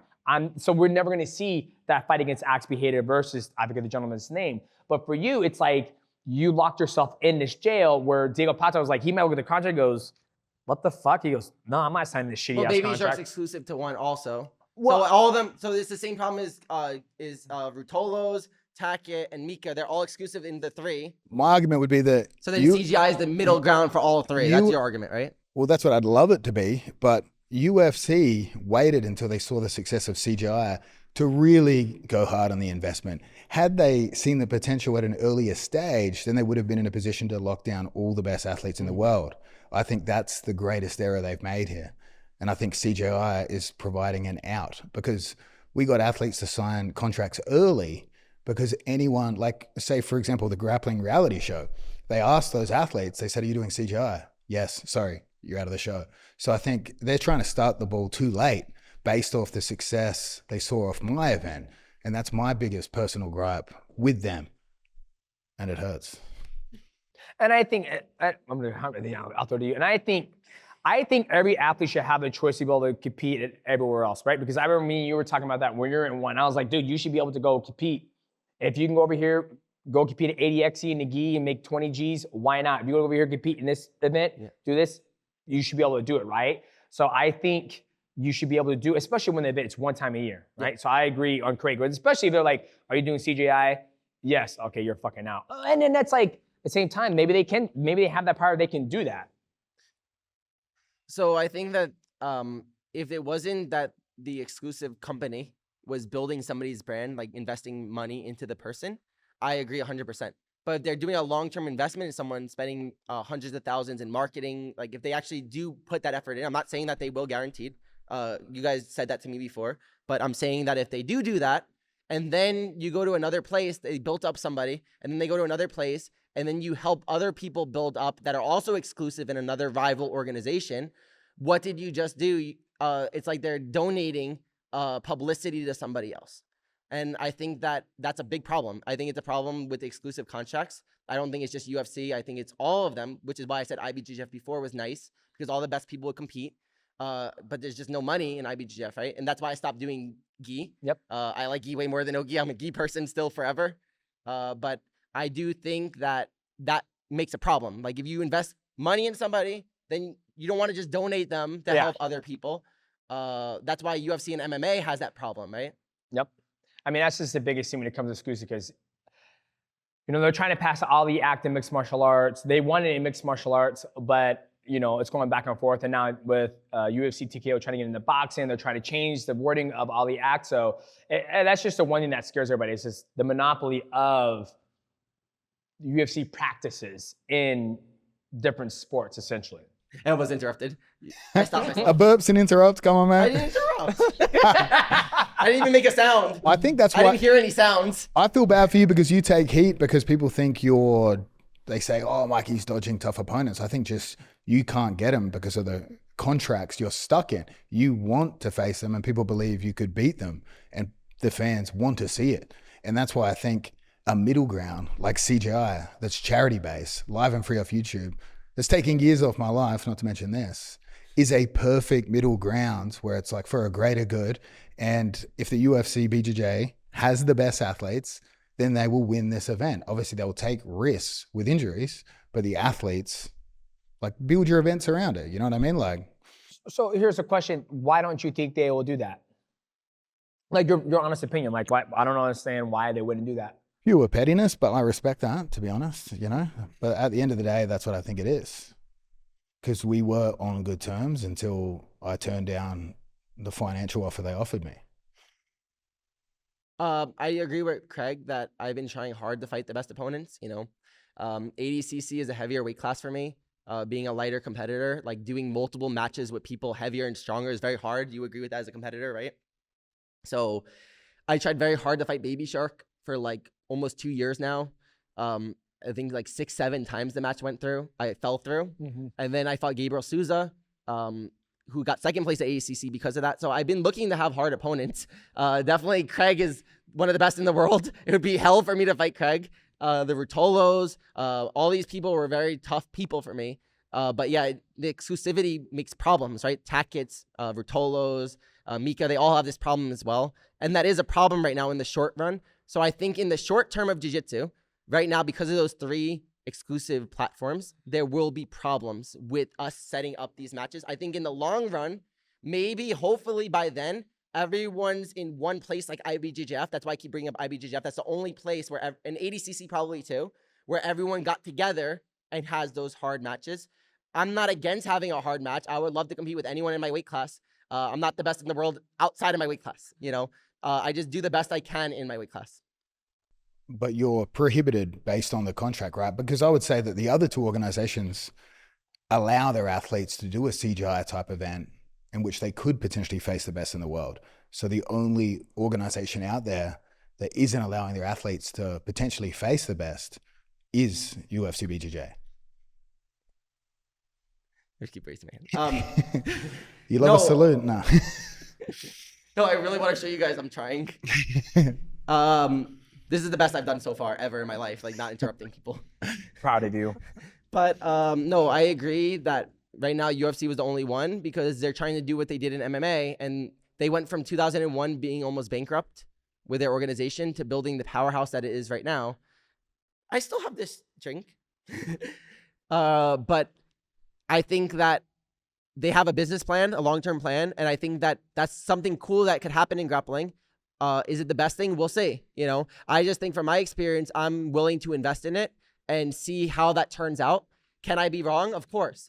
I hope for everyone that Craig's event succeeds and consistently succeeds because you keep growing grappling. And that makes our sport grow in general. I just want our sport to grow so more and more people do it. And the exclusive thing, yes, I agree that some people from other organizations, UFC is the only one that won't let with Flow and one championship, right? I talk with my hands a lot. It's in New York, New Jersey, New York. But I think that UFC, that's just their policy in general. They're following their policy from MMA, which made them successful. And I do think, like I said before, if they're putting so much money into marketing someone and building their brand because they have a bigger reach, I think that that's the perk. And that is, you have to sacrifice that in order to be with UFC, that you can't fight out of their organization. But if they could guarantee the things that we talked about, awesome. If they can't, then that's a problem. Then you're in a bad position. Like, I agree with you 100%. But I think that they deserve to have this trial run to see if they could grow other athletes, right? And I don't think there's anything wrong with that. And if they can, amazing. If they can't, awesome. We made a mistake. And there's other organizations like CJI there that will be there that help other grapplers grow. Hopefully. Do you think they've put the best people possible in charge of UFC BJJ? Do you think they've put people that genuinely care as much about the sport of jiu-jitsu as you do? That's a fucking good one. That's a good question. I think that you and me are jiu-jitsu nerds. We definitely know the sport better than anyone because we're both competitors deep inside the circuit. Me, Gi, and no Gi. I definitely had some input with everything they're doing. And again, every time I had input, I was like, guys, CJI was so successful. Like, Craig did an amazing job. Like, every interview I do, I praise this guy. I just want love from you publicly too. But he didn't give me love now. That's the most love he's given me because everyone thinks that he hates me publicly. That's why we're doing this, so they you show the world that you guys love each other. Off the record, we're like friends, you know. Like, I really think that we have a cool relationship. Like, we're like, we can hang out and like mess around and like we're good vibes off the record. He sleeps over once in a while. Yeah. Good. But I think that I'm getting chunk. wait, what was I saying? You were talking about the love-hate relationship you guys had for each other. No, before that. Do you think the UFC... Oh, the people. Yeah, I remember now. Sorry. My ADHD. I do have ADHD. That's something I'll admit. I have really bad ADHD. That's why I interrupt and like... yeah, that's added in. Like, yeah. I think that, again, this is the beginning of UFC and they're learning. I think that in the deep platform of like the nerds like Craig and me, they're definitely not the competitors like Craig and me in the platform. So they do have some learning to do. There is a learning curve for them. But let them try. Why not let them try, right? And if they can't, so be it. I'll say you were right, and that's it. But do you believe they genuinely care about the sport of jiu-jitsu, or they genuinely care about the potential money-making opportunities and the monopoly of controlling all of martial arts? So I think that the people that are working actually do care. I think that it's just taking them time to grow their knowledge. Like, again, like you and me have from all the years in this field, right? I don't think anyone has more knowledge than us, like being in the circuit, like being with all these crazy organizations, the pop-ups, all of that. I think that they definitely care because they're hired. Like, I think that these people care. I think long-term they want to grow the sport. I think that if they're able to make a yield of a return from what they're doing, then they were successful. And I think that if they do that, that means everyone's making money, right? Because if they're making a return in grappling, like you said, you could have potentially done this time. That means that you have a successful event, right? So I think that if they're able to pull that off, that means they're doing something right, and grapplers are going to grow from that. They're going to make money, and the sport will grow as well, like your event. Could they have offered someone that maybe put on a very successful event that grew the sport, of which they learned a lot about jiu-jitsu from? Could they have made him a legitimate offer to be the promoter of the sport and been in a better position today than they are currently? I think that you do a great job promoting. Was I not supposed to say your name? No, that person? Should I just say that person? No, I don't know if I'm legal. Like, it's legal stuff. Like, is that why you're saying like? No, hypothetical. Oh, hypothetically. Okay, that person that could have been a great promoter as well. I think that you know jiu-jitsu very well, and you know the industry. You know how to grow and sell things as well. But I do believe that UFC has the experience all these years with MMA and their team. Is it new to grappling? Yes. But I do think that they'll learn over time, just like they did with MMA, how to grow the sport. Again, this is just a test, right? We'll see if they can or not. I could be wrong. Just in my personal view, I'm willing to test it and try that for me. And I could be wrong. That's why I keep saying... For the right price, for that Moneyberg money. No. How much they paying you? Who, Moneyberg or UFC? UFC. How good is it? Compare it to one.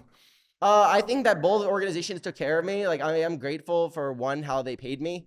I think both of them did well, and they both grew my brand, right? So I have nothing bad to say in that respect. That one did grow my brand so much, and it was just another option at the time. And I love Asia, so Asia's the best place in the world. I know about you and Asian women for sure.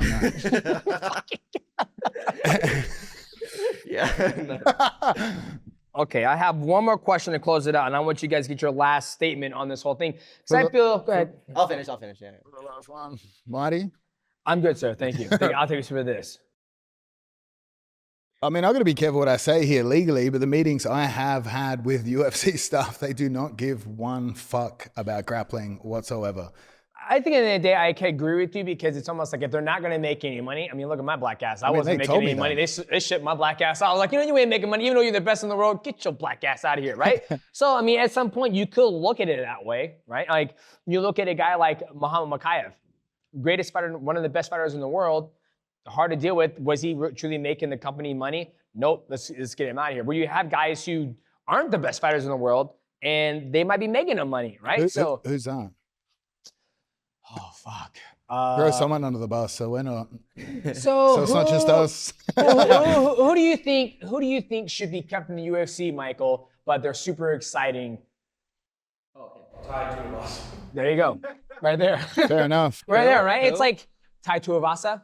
Like like. Where's he fighting? If you did a shoey, What? if you did a shoey in honor of Tai Tuivasa, A shoey? yeah, fill your shoe with a beer and drink it. Oh, that's a shoey. Okay. You get that much respect. Where this is on an aspect of like, okay, having the best, like if you're solely focused on it's like, that's why my biggest gripe is like, it's not a sport. It's more of a fucking entertainment where if you truly having the best athletes, right? I don't care if they don't bring you a fucking dime. If he's the best athlete, you should have him on the roster in order to fight, right? So that's where it's getting at. Like they're more focused. That's where Craig is like, I truly believe from the meetings I've had with them, they're only solely focused on making money. I mean, they told me that. They told me I fucking hate grappling. Yeah. So they tell you that, right? So that's where I think Craig has that conviction where it's like, dude, like I've been in there. I've heard them. I feel it. Where they're just here for the money grab. If there's no money in it, then they might just, and that's where I think you're coming from. I was like, if they do fail, they do it for 2 years, like this was a waste of fucking time. And I don't care. I'll sell out completely. They just didn't give enough money to sell out. And I'll own that I sold out. But not only did they not care about grappling, they offered me shitty money. Craig, do you think I sold out because I wanted easier fights? No. Do you think that I genuinely want to compete and be good, right? Yeah, I just feel like that maybe they also felt that they, through the UFC branding, would be able to secure you better opponents.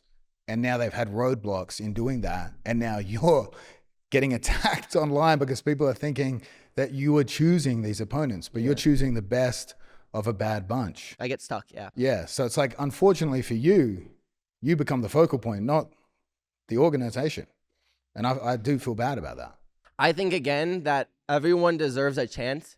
Like, by their actions, we could see. I agree that you can't just assume, oh, this organization is doing it, they're going to make everyone stars. I think that's ridiculous to assume. I'm not that naive. I'm a bit naive, but I'm not that naive. One more shot, maybe. No. I didn't do anything wrong. But I think that let them try and let's see what they do. I think there's nothing wrong with like a big player coming into the industry like this. And I think that, will they guarantee making stars? No, but if you want to fight some of the best people, I consider myself one of the top people. Someone like Craig and me, if somebody beats us, they definitely could grow their brand, right? So I think that me being there might make more people in my division go to that organization, and I'll have more potential long-term, not short-term. Short-term, we're kind of screwed, to have those higher level challenging matches. I do love the concept that Craig is doing, trying to bring them all to one at his organization, and I do respect that. But I do hope eventually we have that IBJJF concept where we're all together in one. And I think UFC deserves a chance to prove if they can do it or not. Maybe they are for money, but if they are for money, then if we're all making money and growing our brands also, so be it. You know, I don't care somebody's angle if they are making us all grow, if we're all gaining from that angle as well. Does that make sense? Yeah. I know my angle. I actually genuinely want to grow the sport. Craig agrees that I do want like actually good things to happen for the sport. That's why I supported CJI, his first event. I really tried. And I blackmailed him. Blackmail. Yeah, we caught him coming over to a massage parlor. That helped. No. He massaged me. Who, Dana did? Oh, no, Craig. Ah. Yeah. We were actually there right before this. You know, I just left earlier. But no, I just think like let's just give them a chance, right? Let's see what they do. If they fail, awesome. I'll say to your face, okay, we messed up. I tried something cool. But if they do well, at least if you see them doing well and you see someone grow and stuff, then you could be like, Mikey, they are doing a good job. Good for them. Like, I think that's a fair thing. I think it's too early for us to even talk about that. But I do think, guys, that CJI 2 is a great event, and I think it's going to be an amazing event. As a jiu-jitsu nerd, I'm really excited to watch it, and you do have amazing competitors at that card. Thank you. Can I hold the UFC BJJ belt at my event? You want me to bring it? Yeah. We can. If you want. Did you design the belt? Of course not. So you don't like the belt? Okay, so I love Hear me out. First, I didn't like the belt. Like, seeing a picture of it, I was like, oh, it looks weird. It grew on you. It grew on me. It's actually really cool, the red and black. Like, when you, in person, it looks a lot cooler. But I grew, you agree, right? Because the day after my match, that's what I said when I sent a picture as well. The day after the match, I brought it. Sorry, I talked over you. No, you're right. You know the punishment. No. But it definitely, first I was like, oh, that looks not that cool. But then because I understand after 2 shots it looks better. No, but then in person it actually is pretty cool. Like I actually like the belt now. At first I wasn't such a proponent of the belt. So it grew on me. So I agree with you, but it got cooler as you look at it. Maybe a few shots. No. And the belt does look cool because me and the producer are like, we're like, what the hell is that? The picture's not cool. Yeah, then when we actually got to hold it I'll up. show you it in person. Like after this, I'll show you it, and then like you can see if it's cooler. You brought it here? No. But okay. I can. He's in Vegas. I can just like I'm close, like 20 minutes away. Like I'll just bring it to you. Like you could like analyze it. I'm gonna steal it for sure. So it goes, my fucking belt. Well, at least if you steal my belt, at least sign me after this. Imagine this, the plot twist. I sign with him right now, and then we just like bail. You go to Australia with? Yeah, you live in Australia. I'm homeless, kind of, you know. Oh, that's unfortunate. We'll take care of you, gentlemen.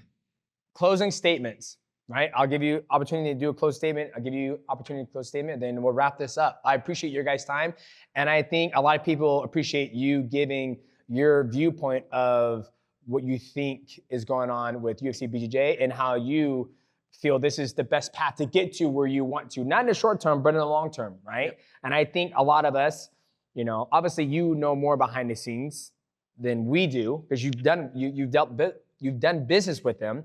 Well, not really. You've been offered to do business with them. You're like, nah, mate, I'm not gonna take that. No, mate. Right? Get fucked, mate. So, close the statement. Go ahead, Craig Jonesy. No, I think we both have the same goal in mind. We just have less different faith in the organization structures as they exist today. And again, I just firmly believe I am not competition to UFC BJJ, but I'm being treated as such. And there's a lot of things I can't say even out here legally that have happened leading up to CJI that I would say. 1 or 2? Both. Many things have happened leading up to the CJI that's like, we've definitely been treated as competition. I firmly don't believe we are competition. We're a charity-based organization trying to grow the sport. But I also believe Mikey signed with the UFC with good intentions, thinking they're going to sign the best athletes. They're going to compensate the athletes. So I do believe he's well-intentioned as well. And I believe he's just, when I attack him online, he's a representative of an organization I'm attacking, more so than the person himself. Thank you. Because as a person, I'm cool, right? Okay. Too cool. Or the Korean heart. Your closing statement, Mikey, please. No, I agree with Craig. Like, we both are trying to grow jiu-jitsu. I'm trying this one thing. I think that UFC trying to grow our sport, if they attempt to grow it, amazing. If they don't, I'll go to Craig. Like, dude, you were right. You know, I think that it doesn't hurt for them to try. I think that we're both trying to grow the sport the same. And I'm just happy our sport's growing. Like, we are making progress, you know. Since 1996, there were a lot of random things and there was just no money in jiu-jitsu. Compared to now, we have moved the sport up, right? And my whole goal being in jiu-jitsu right now is to move the sport up a little more, as much as we can, right? And I think that let's give UFC a chance. Let's see by their actions. I don't say judge. Don't just go by their credibility or anything. Let's just see what they can do. If they can do it, I'll completely acknowledge that. Be like, guys, you're right. If they can, amazing. Then we did something good, right? And if they can't, there's other organizations like Craig that's growing the sport as well on the side, which is, it protects us, right? And I think that's great. I'm the side piece. Side piece. That's like chick. No, but I think that we are doing a great job growing our sport, and we both get a lot of hate online. Craig gets more love than me, but we both have the same intentions. Show some more nudity, you know, like get it out. Yeah. Show your ass cheeks, dog. I gotta go to the Philippines with you. You're big in the Philippines, for sure. I'm tall there. I'm more tall there, right? Yes. Compared to here. But yeah, I think that I think it was really productive today, and we're both working hard to grow the sport. And let's just give UFC the benefit of the doubt. Let them try, and we'll see what they can do. That's all I asked you guys to do. And if they do well, you'll acknowledge they did well. If they do bad, I'll acknowledge they did bad. There's nothing wrong with another competitor in the industry trying to grow the sport, and we could just see what they do. Do you feel that giving them the opportunity to try could actually hinder the sport even more? That's why I feel like from you, I'm like, I feel like we're allowing these guys to get an opportunity to try to grow our sport. And I feel like from you, you're like, they're just gonna fuck it up. They're just gonna come in and be like, oh, it wasn't that good. They can just tax right up. All right, let's move on to something else. Let's go back to slap fighting. Let's go back to this, right? That's why I feel from you, like, we're given this platform the opportunity to build something when you know, and you've heard from their mouth, they don't give a shit, and that's kind of really rubbing you the wrong way, when it's like, guys, if you guys truly cared, why not hire, like, you know, give me a role where I can actually make a huge difference. Like, let me fucking do it. I've been in this bitch for X amount of years. You just got to this motherfucker, right? I successfully put on an event by my fucking self. Another event, I promoted every fucking thing. You guys haven't done anything, right? Exactly. I'm committed. You committed. You're in it. I got a BET tattoo for Gable Steveson, and he betrayed me. Yeah. You know what I mean? Like, Wait, what is the tattoo for? Sorry. It's Black Entertainment. It's one of our greatest channels ever. Wait, that's what the tattoo. What is the writing? You don't like Tyler Perry? I don't know anything about it. Okay. This has more. Oh, yeah. Another thing. I mean, definitely, like, I think CJI 1 was one of the biggest moments in jiu-jitsu history, and I think messing with CJI 2 by prohibiting some of the athletes is definitely like we have a moment in time where we've just been robbed of mass exposure for those athletes in the event. Like, imagine Mikey in a super fight at CJI 2, like what that would do for the growth of the sport would be huge. Oh, yeah. That sucks, but it is what it is, business, you know? Yeah. No, I agree. Oh, That's why I feel the energy from you. It's like you that's how I feel, right? And that's why I feel like you have this, I don't want to say vendetta, but you like to use the word petty, where it's like, you motherfuckers, like, you're just here, just a money grab, where I actually love the sport of jiu-jitsu. I'm not actually passionate about going on my, giving all my energy and soul to give Cade and those guys, athletes, opportunity to make $1 million, where you see the other side is like, you guys are just here for a quick grab. And that's what I feel with Mikey. Mikey's one of the best athletes in the world. I want to see Mikey face the best athletes in the world right now. Yeah. You know what I mean? But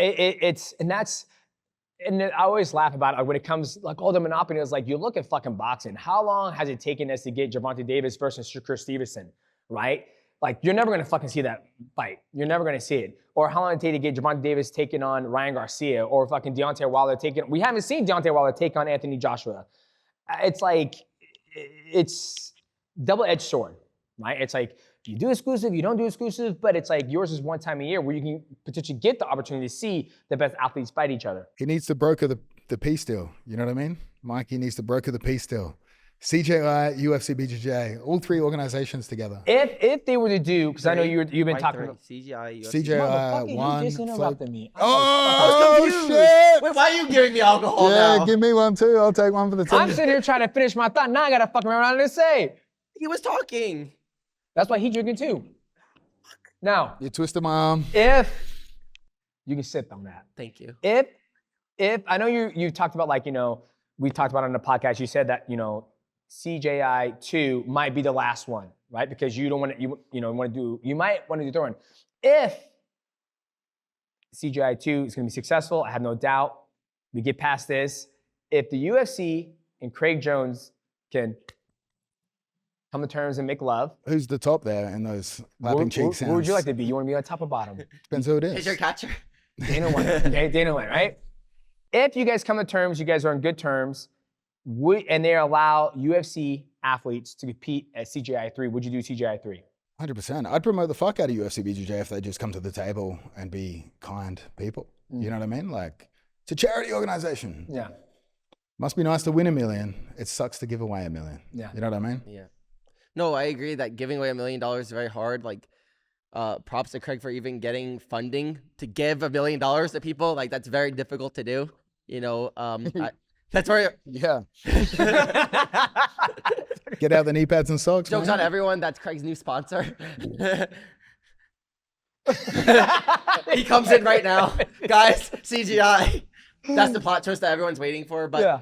no, I think that I agree that it would be great if all of us could compete with each other. I think that there's so many exclusive events now with who's number one, one championship, and UFC. Yep. Who's number one and one championship both agreed to let their athletes do CJI, and that's great. That's going to grow the sport in their way. But again, UFC has their own business plan, and let's just see what they can do. I understand that it's not the same as the other organizations doing it, but again, what do we have to lose trying their business plan and just seeing what they can do? Again, in the short run, maybe the best people will be difficult for them to sign the UFC. I concede that, 100%, you're right. But I do have a lot more years of competing, and I do believe eventually UFC, if they stay in the industry, again, we'll see, actions will tell us. We can't just go by assumptions. I'm not naive like that, and I promise you I'm not trying to do that. Let's just see what they can do. Can I corner you at your next UFC BJJ event? If you want to. I think I'm banned, but if you can make it happen, If you want to corner me, sure. done. I'll ask you some cool jiu-jitsu questions before you. Hey, we got to tell you, he'll come back for that receipt. He'll be like, hey, you said I can corner you. So next time you're about to compete, you're gonna have to go. Steven Tecci, Claudia Gadelha. Okay, but if you corner me, let me in the building, corner ladies me- and gentlemen. if you corner me, you got to show me some cool things before. Like I asked you jiu-jitsu questions. I don't know. Jiu-jitsu nerd. Bro, I've forgotten them all. You teach me, man. Okay. No. Okay, that's deal. All right, well, ladies and gentlemen, you have it. Before we let these gentlemen go, did you get a new opponent for Saturday? I'm sorry the turf toe hurt the man, but obviously. There's a turf toe epidemic. Yeah. Do you have a new opponent for Saturday? No new opponent. No new opponent. Fuck. Sorry to hear that. Might have to be Claudia Gadelha. Yeah, maybe. Maybe. Organizations that are really trying to grow the sport and they want more people to do the sport, there's no one that does that better than CJI, because we're actually building schools for people to train jiu-jitsu for free. So the more people that are able to train jiu-jitsu from a starting age, that means there's more competitors, there's more families invested in their kids watching the sport, and there's more people that see something free on YouTube where they can look up to it and say, I can make big money, I could pursue this, and I could fill a void in my life, whether it's not being a professional athlete or all the things you get from jiu-jitsu. That's truly growing the sport. So a big marquee brand say, oh, I'm trying to grow the sport. They're growing it for their engine. We're trying to grow it for the community. They did show up to our Guardian Academy in LA with a promise of a donation and then not give it. Again, I'm not the organization. Yeah, and I agree with you. Right? It makes it. I think when it comes to organizations, they're afraid that, let's say you have their best athlete go there and they get fucking kicked the shit out of some nobody. Like Chuck Liddell in Pride. And then it's almost like, okay, well, there's no point going to watching him because he's got his ass kicked. So it kind of waters down. And it's the same thing with any organization. Why wouldn't, I know there's organizations like, we have the best athletes. Put my athlete against your best athlete. And if our athlete loses, at least we got the exposure of theirs, then vice versa. Mikey replaces Gable Steveson, heel hooks me on Sunday. Yeah. Can I talk? You can interject. No, everything you said I love, and I really do want to grow our sport and help people train jiu-jitsu. Jiu-jitsu's done so much for me in my life, and I'm grateful for you guys helping to grow the sport. I want to know that you guys can do this another 10 years. I want you guys to make it. I don't want kids to have the goal of doing CJI. Cool Moneyberg, brother. We had him in as funding. He actually did fund CJI 1 and 2. I know. No, but so does that make sense? I just want us to have a platform that's sustainable. And if you guys could have another 10 years of this where kids could be doing jiu-jitsu right now and like, okay, in 10, like when I grow up, I could do CJI and I could be a great athlete and I have that platform. It won't just disappear and then they have to look for somewhere else, which it's so volatile, jiu-jitsu. Amazing. You get sent to Asia. You know what I mean? I've been supporting you guys the whole time. You are. Every interview in UFC territory, I praise this guy. So I think that CGI is great if they could sustain it long term. Yep. I just have, again, everything's actions. UFC has to show with their actions that they could do what they're saying. CGI has to show with their actions that they could sustain it. If they can yield a profit, I'm so happy. That would be amazing. I think You'll see me there. They can yield a profit, but they choose not to because they want to give back to charity and help grow the sport. It's like people say they want to grow the sport. You talk about it, but be about it and like put it back. So if the UFC or someone came back and said, you know what, we're not going to do fair fight. We're not going to work with Guardian. We'll make our own because we're a $20 billion industry and they go do it. We won. Like, I don't care if they take it. It's like, hey man, And jiu-jitsu give wins. Mighty Mouse his fucking Hall of Fame. They'll do that when they're ready to. But, you know, He deserves Hall of Fame for with all sure. this backlash I'm doing, is keeping real, like, UFC's not a sport.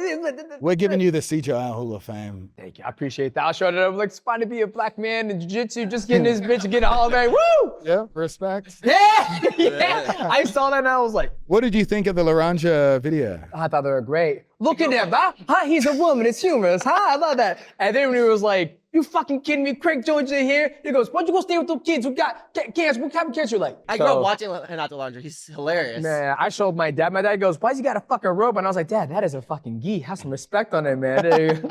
A denim gi. Yeah, exactly. Are you going to compete in a denim gi? No, I got a black, nice shoyo robe. Only shoyo robe touches his body. It's spider silk. It's What are they delicious. paying you, man? What are they paying? $0. Really? Yeah, I got offers. Come over to CJI then. I'm to compete. At that pay rate. You know, man, like I said, I'm not good What enough. about the kids, you know? Little kids? I mean, And Gabby Garcia. We I'm need not a new fighting main her. event. We need a new main event. No. So you don't have turf toe. Would you face Gabby Garcia? We were talking about that. Remember that fight pass? It would have been cool, me and her in the E. Would have been romantic, honestly. Yeah. But I think that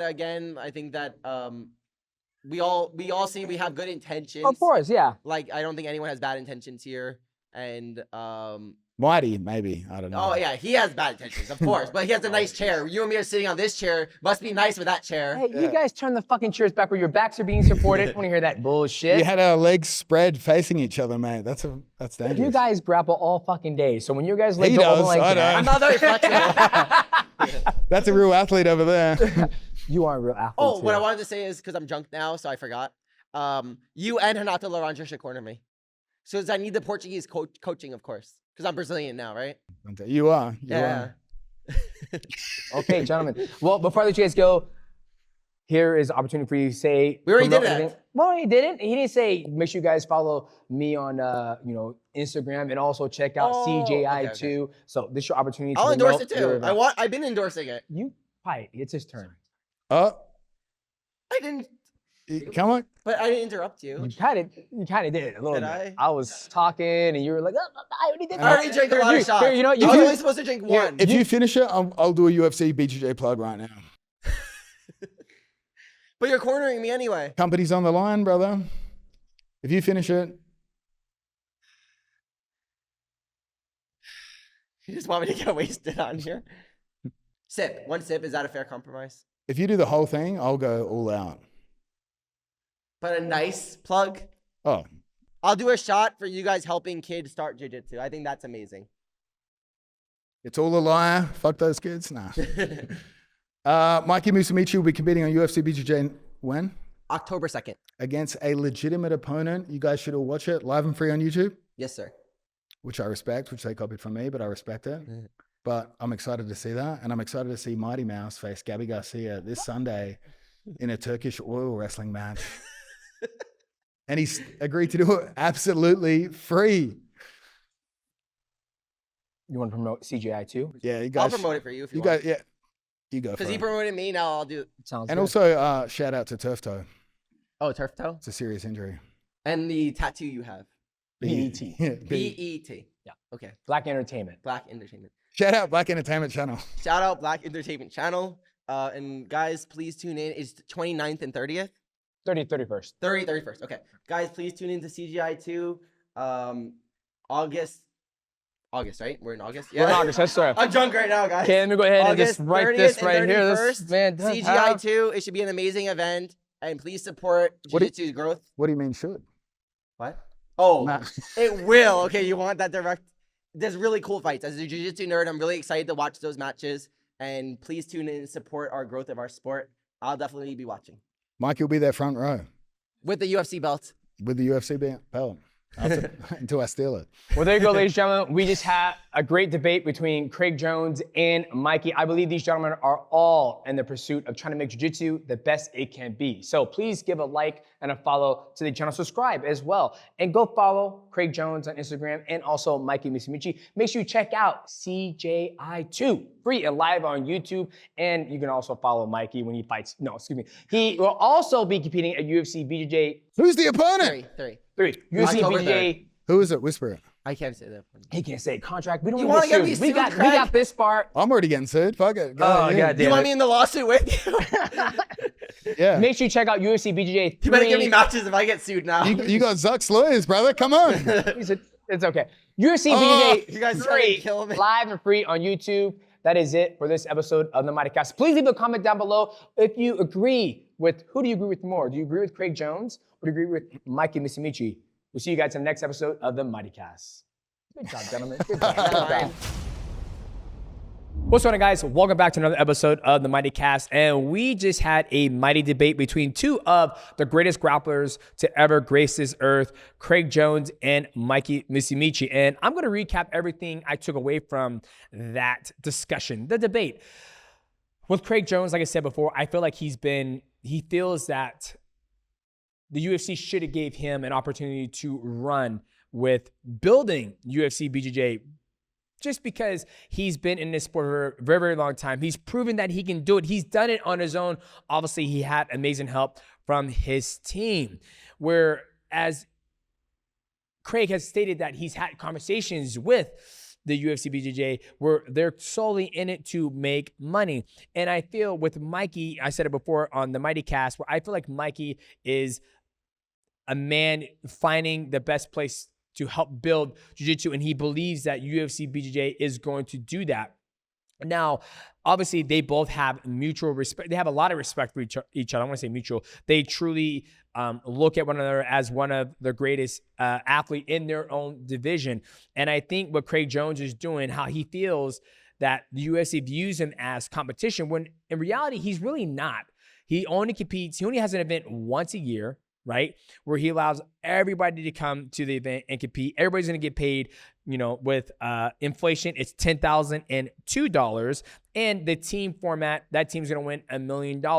Where UFC BJJ, they have events maybe 6 or 10 times a year. They have division, they have belts. You look at one championship, you look at who's number one, you look at Flow Grappling. They're allowing their athletes to be able to compete at CJI. But since Craig Jones didn't do the UFC BJJ and coach against Mikey Musumeci, they're kind of shutting all the doors and kind of excommunicating the athletes to compete in his event.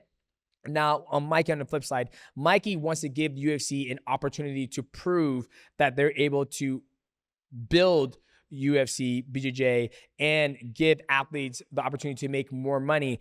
Now, the biggest thing with UFC is that they have the exclusive contracts where when you get inside of that network or you're in that banner, you cannot go compete anywhere else, where there are some other organizations that have exclusive contracts that won't allow them to compete anywhere else, but they'll allow them to compete at CJI. Now, I think the exclusive is it's a hard problem to solve because, Mikey, it does make sense. Why would a company want to spend all this money to invest to build this product and then that product's able to go compete anywhere else? The best way to think about it is you look at how the streaming services are now with Hulu, Disney Plus, Amazon, HBO Max. You know, a good example, you look at Hulu, they have Alien Earth. If you want to watch Alien Earth, you have to have Hulu. If you don't have Hulu, you're not going to watch Alien Earth. So it's the same thing when it comes to the athletes. If you want to see Mikey Musumeci compete, you have to watch UFC BJJ.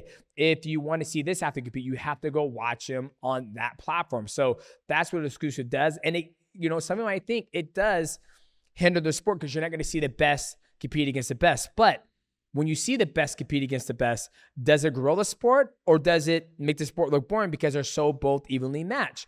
That's something for you guys to leave a comment down in the section below. So it was really fun to do this debate. I have both those guys on the MIGHTYCAST on their own, and to have them here together and to hear both sides and have them go back and forth. I don't feel like they went back and forth, but I felt like they kind of got their differences on the table. And I want you guys to get active in the comment section. Let me know what you guys think. Do you side with the savior of Craig Jonesy, or do you believe the path that Mikey Musumeci is taking is going to be better for the sport of Brazilian Jiu-Jitsu? Let me know in the comment section down below. As always, I am your host, Demetrious Johnson, the man behind the scenes. Michael Walensdorf and Nick Pappas, they're behind here right now, getting everything looking nice and sexy for you guys. Shout out to our guests, Craig Jones and Mikey Musumeci. As always, we will see you guys in the next episode of the MIGHTYCAST. Oh, don't forget to like, subscribe. Also hit the bell to know when we drop another one. Peace.